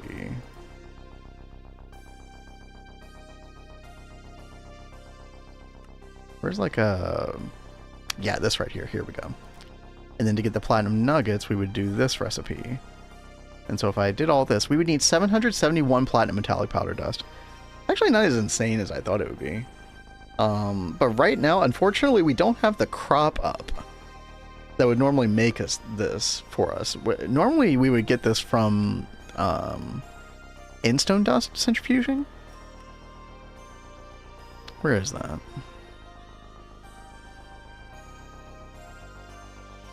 Yeah, this right here, chat. This is like a really good way to get platinum metallic powder dust. Is there any other way to get it that I'm not thinking about? Like bees or something? Can bees do any of that? Get it from DOB. What are you wanting to get from platinum metallic powder? Because if we just had a ton of platinum metallic powder dust, we could just brute force our first set of TPV coils without needing the baby plat line. Well, I mean, Christian's got a great point. Nickel bee, we could take the nickel and True. put it with mercury. True. And then there's like, I think you put it in the centrifuge after that, and both processes will get you that platinum metallic. So nickel comb will give you purified nickel ore, and then you take the... Oh, no, you need... See, that's the thing. You can't use purified nickel ore. You have to have the crushed nickel ore. If we're talking about putting it with mercury in a chemical bath, right?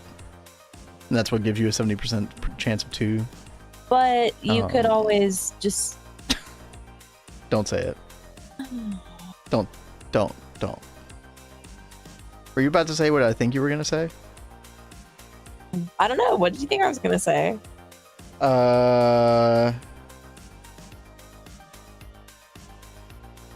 Here's what I thought you were about to say in chat.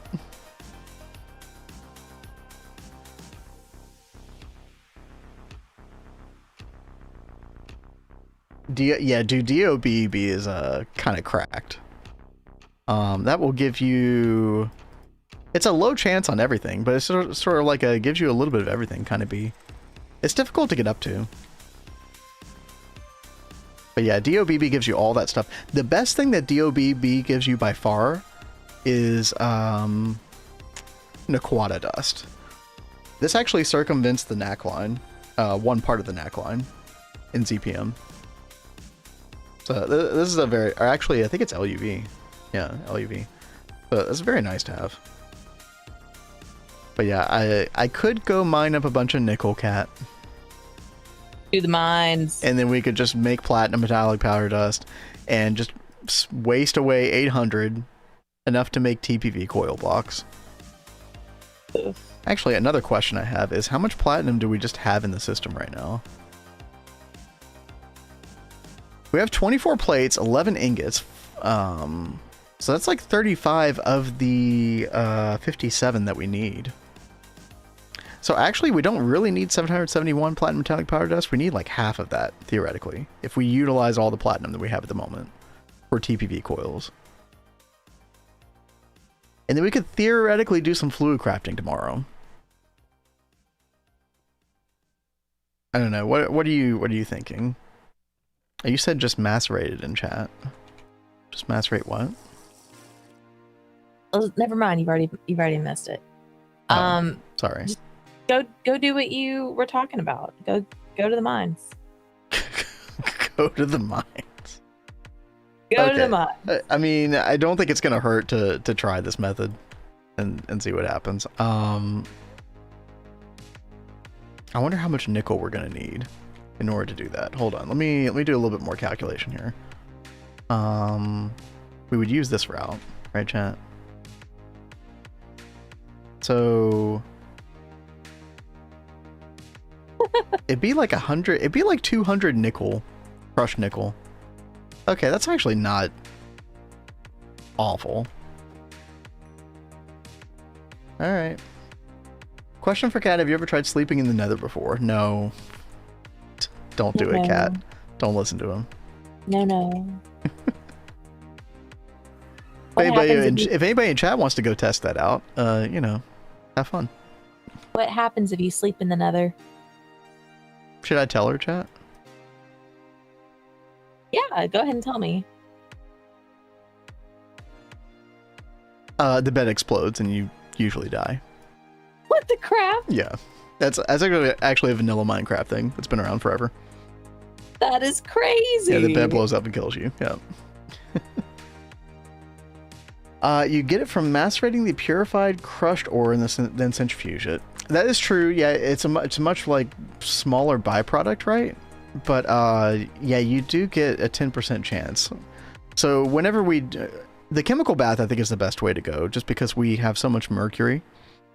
So we will do this, and then we could take the purified nickel ore, and then, like you're saying, Christian, like get more chance at it. So I think that'll work out pretty well. Chat, we need nickel. Like there's a nickel vein right over here.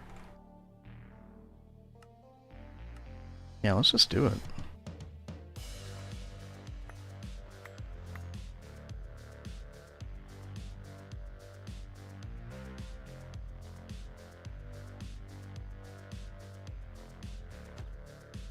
Can't you just make platinum B? I think the platinum B gives you something else, right? Yeah, it gives you the combs, and all you're able to do with those platinum combs is put it with hydrofluoric acid, and then you get platinum concentrate. Now, it does give you some platinum nuggets, right? But that's a very poor ratio if you're just trying to go for platinum nuggets, right? And then the platinum concentrate you have to do other stuff with in the plat line, so not really a good option for us right now.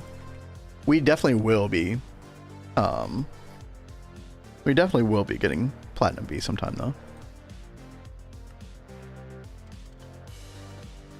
Right, put our mining pipe in there. Yeah, I think between now and tomorrow, chat, we will process a bunch of this nickel, and then I think we'll just try to force TPV coils that way. Now, Kat, everything that you're doing is definitely not in vain, right? Like, we need this chemical area. We are going to need baby plat line. Like, there's a lot of reasons to be doing this. So. Okay. But this might be a quicker way for us to get at least the semblance of fluid crafting online. If you're okay with that. I mean, it's whatever. Like this, we've got to use this room regardless, and we've got to make hotline and do all this other stuff in here. So yeah, like, I just don't want you to feel like your work has been invalidated, because it's totally not. No, because we're still gonna have to use the space. Yeah. Okay. Speedrunners use beds to kill the Ender Dragon. Dude, I don't even know. That's a whole meta of vanilla Minecraft that I know almost nothing about. I did watch a YouTube video on it one time. It looked very interesting. But yeah, I'm pretty dumb when it comes to vanilla Minecraft, chat.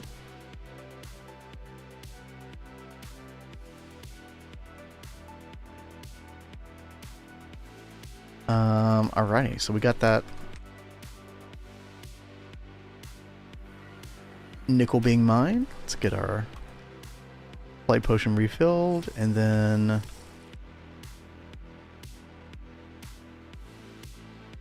yeah, so the moment we get fluid crafting on, we'll be able to do things like this. So like the different processors, which will be really, really nice.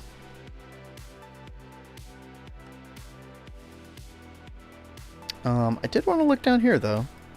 It looks like we need these cores for like a lot of the Thaumcraft stuff. And I probably should look at just going ahead and doing some of this research. So there's like diffusion core, coalescence core. Oh, by the way, chat, I do have a question for you. I will indulge in this question one more time. Has the music, I've been doing a little bit of different music today, especially in the latter half of stream. Has it been okay? Has it been distracting? Has it been, or is it just so quiet you can't even hear it? Let me know if it's been a good thing or not. Because if it is, or if it's, you know, decent background music, I'll keep it in the rotation.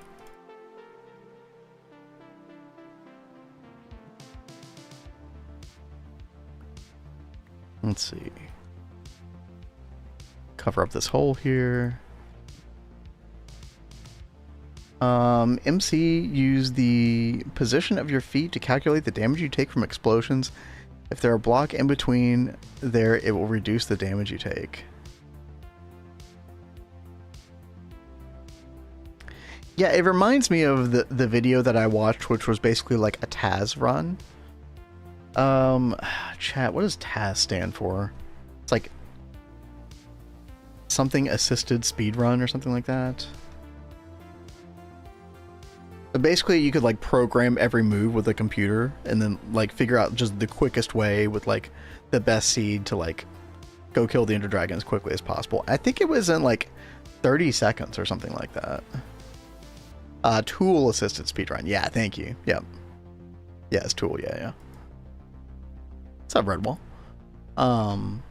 Yeah, it was a Taz run. Hold on. Quickest Taz run of Minecraft. 20 seconds. Yeah, dude. We'll show this real quick because this is kind of funny.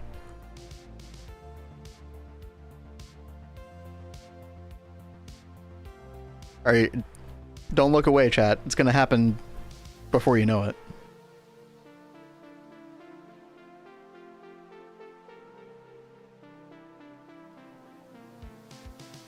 This is not sped up. This is in real time, by the way.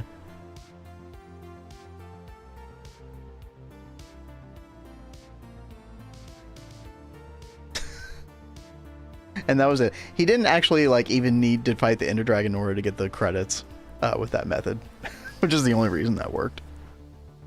Yeah. I love stuff like that. That's very cool. Music is quiet. It's okay. Very subtle background. Okay, good. Thank you for the input. I appreciate it. So 20. Yep, I watched that video as well. Yep.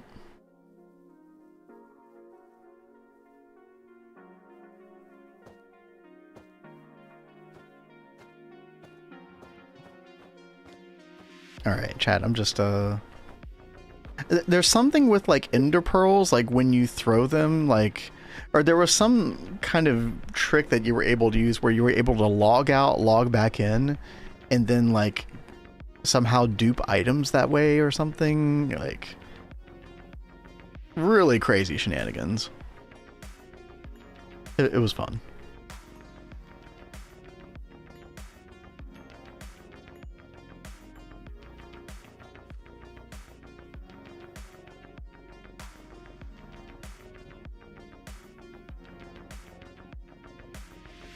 All right.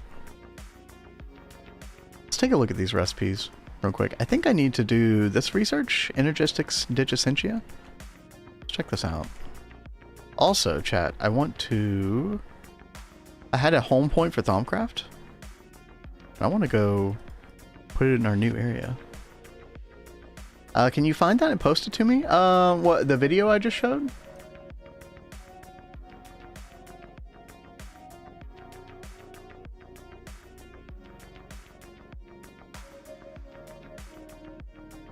There's the video, and then probably one of the recommended videos would be the 25-minute thing that shows you how it was done. Yeah, let's I think I'm just gonna set it right here. Set home Thaumcraft. There we go. Okay. What was this called again? Energistics. Okay.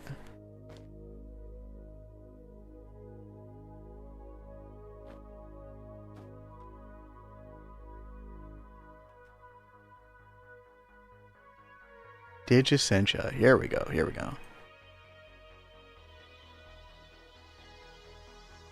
Let's see. Ordo, and then Ignis, and...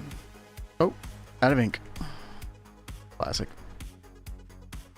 I really need to make those, little digital scribing tools or whatever. Yeah, you'll really be happy when you do. Mm-hmm. Oh, Limus. Limus Tech Tips into the house.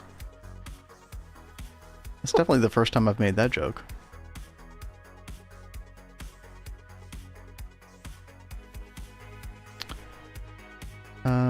Oh, I need more Potentia. Thankfully, Potentia is cheap, chat. Just dragging Order over Ignis to make one at a time. I wish there was like a quicker way to do this. I don't know of a way to like do this in bulk. But that's fine. That'll work.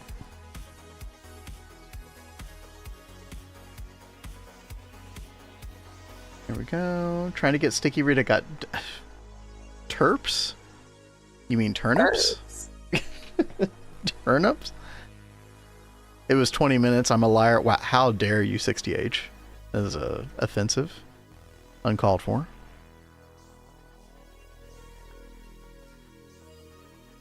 Alright, there we go, chat. Got Digicentia.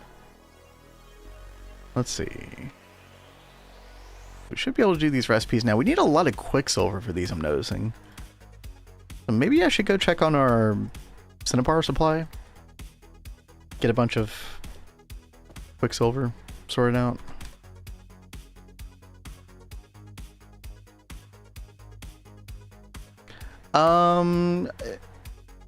No, 60H, I see it.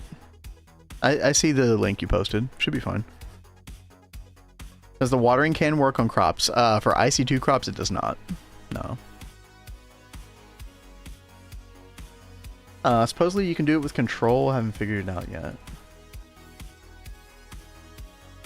Wait, do what in control? With control?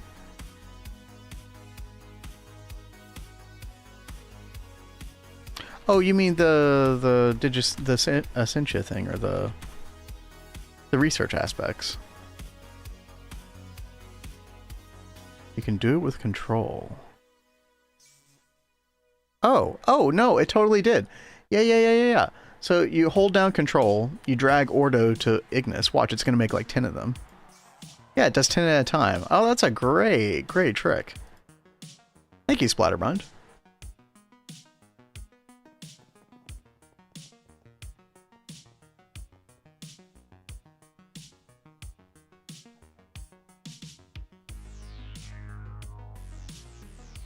Oh, and Rexy also said control shift click to do 10 at a time. Yeah, apparently just control works. We realized, Rexy, but thank you. There's research required to do it. You know, is it that same research that I didn't know about until this particular run? So there was something... Oh, I think it was this right here. Research expertise. Maybe that's what opens it up. I know that research expertise is what opened up the ability to see the different aspects when you hover over something, which has been really helpful because I used to have to like go to some resource to figure out like what the connected aspects were. But yeah, all you need to do, chat, in case anybody doesn't know, it's just on the basic information tab, research expertise. I had never done this before. And then there's this research mastery. I don't know what this does yet. I haven't taken it because of warp, but yeah. Yeah, thank you again, Rexy, over on YouTube. Appreciate it. By the way, chat, whether on YouTube or Twitch, be sure to give the stream a follow or subscribe if you haven't already. Kat and I are always on here, in case anybody doesn't know. It's like literally like every Monday through Thursday in the afternoon in the United States. I'll be streaming a lot more of this in the future, a lot more of this world. We do have a group project that is scheduled for like a month and a half from now. It's going to be with several other GTNH Twitch streamers, where we start on the planet Ross 128b, also with Twist Space. That's going to be a lot of fun. So we'll have to abandon this world like for a little while. And we'll definitely come back here. We have huge plans, so. We will be back. Yeah. Cheaper aspects? Oh, really? Maybe I should do that research, Ronzi. I'm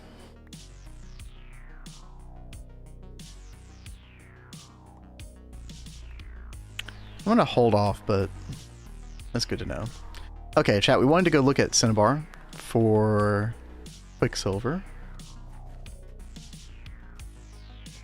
Oh yeah, and chat, if you do follow the stream on Twitch, I promise I won't ban you. Like I had to ban the bots. I do promise. Raw Cinnabar ore. Do we have any crushed over here? Yeah, not much really. Okay. Yeah, we'll process this over here. I think it's just worth... Let me double check.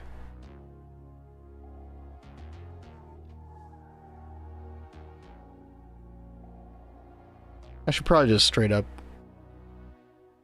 I was gonna say smelt it, but... It looks like you can sift it. Yeah, I guess we'll sift it. Yeah, that makes a lot of sense. Alright. We do have the sifter multi-block now. It's really nice. Just take a shower. I would do the follow troll, but maybe it's not the best day for that. I don't even know what would happen. No, you're fine, 60H. We're fine. I mean, when we have shield mode on, like, I'm not really worried about the bots anymore, so. But look at them. They're like hovering around. They're like waiting to attack at any moment. They really are. That's crazy. Yeah.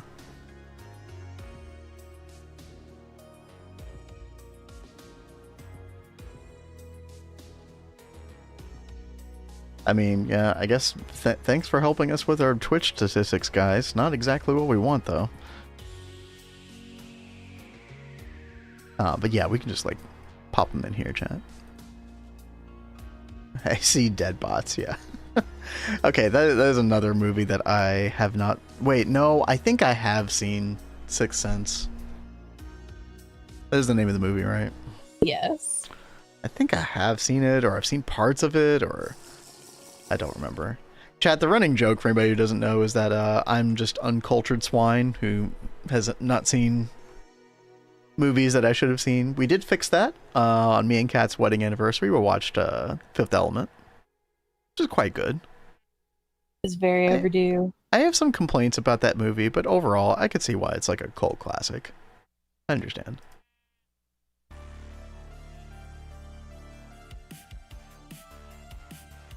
Get a 50% chance to get the aspects back when removed. Also 10% chance for place aspects to not be consumed. Okay, okay. That does seem worth it. Maybe I'll just go ahead and become chick on good. Yes.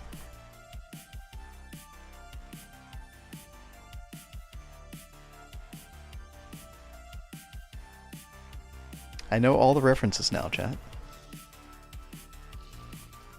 Imagine knowing the spoiler before watching it.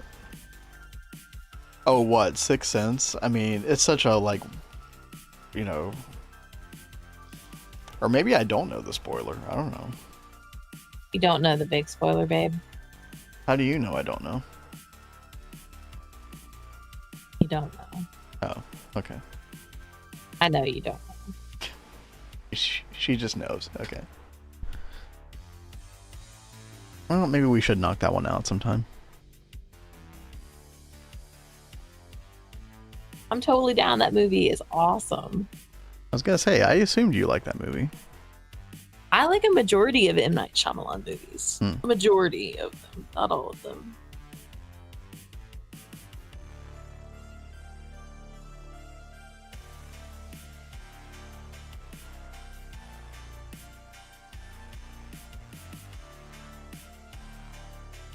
Alright, there we go, chat. Get some Quicksilver.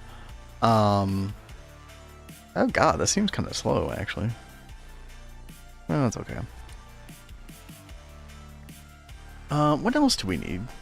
We need a lot of amber as well. Let's see.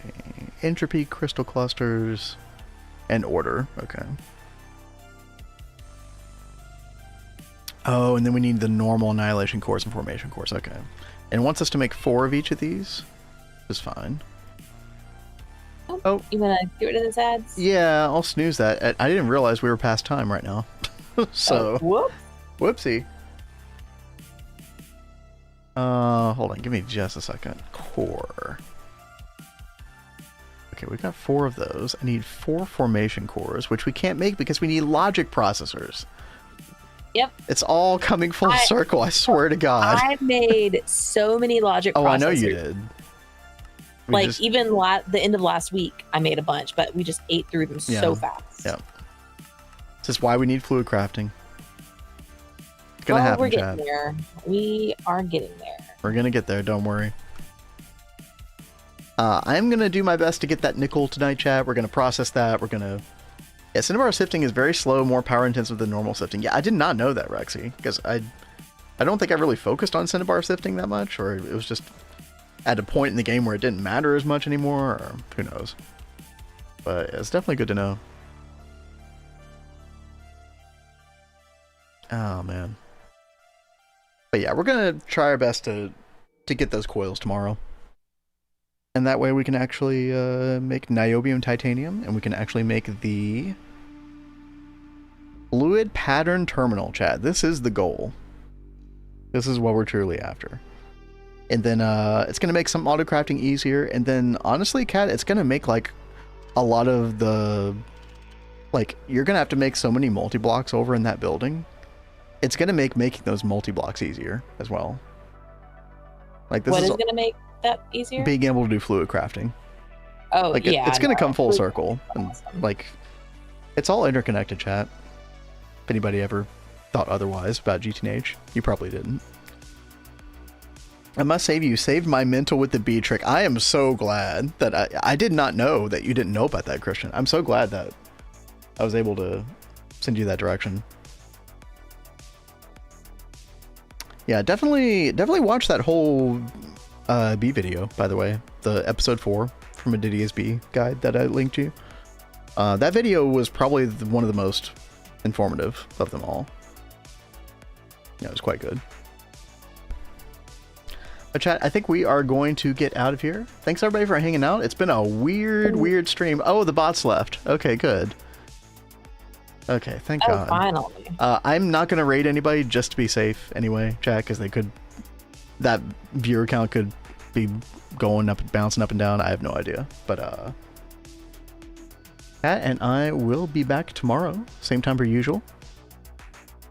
1 p.m. Eastern. And then tomorrow night, our plan currently is to pick up Expedition 33. Get back into that. Yep. Kat's getting better at the dodging and stuff. She's playing on the Expedition difficulty. We're having a really good time with that game.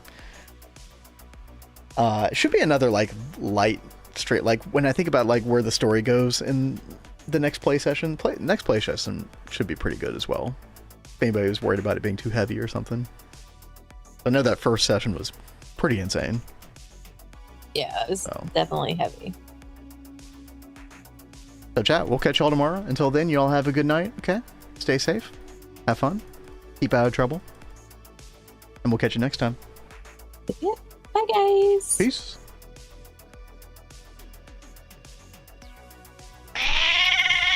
Thank you.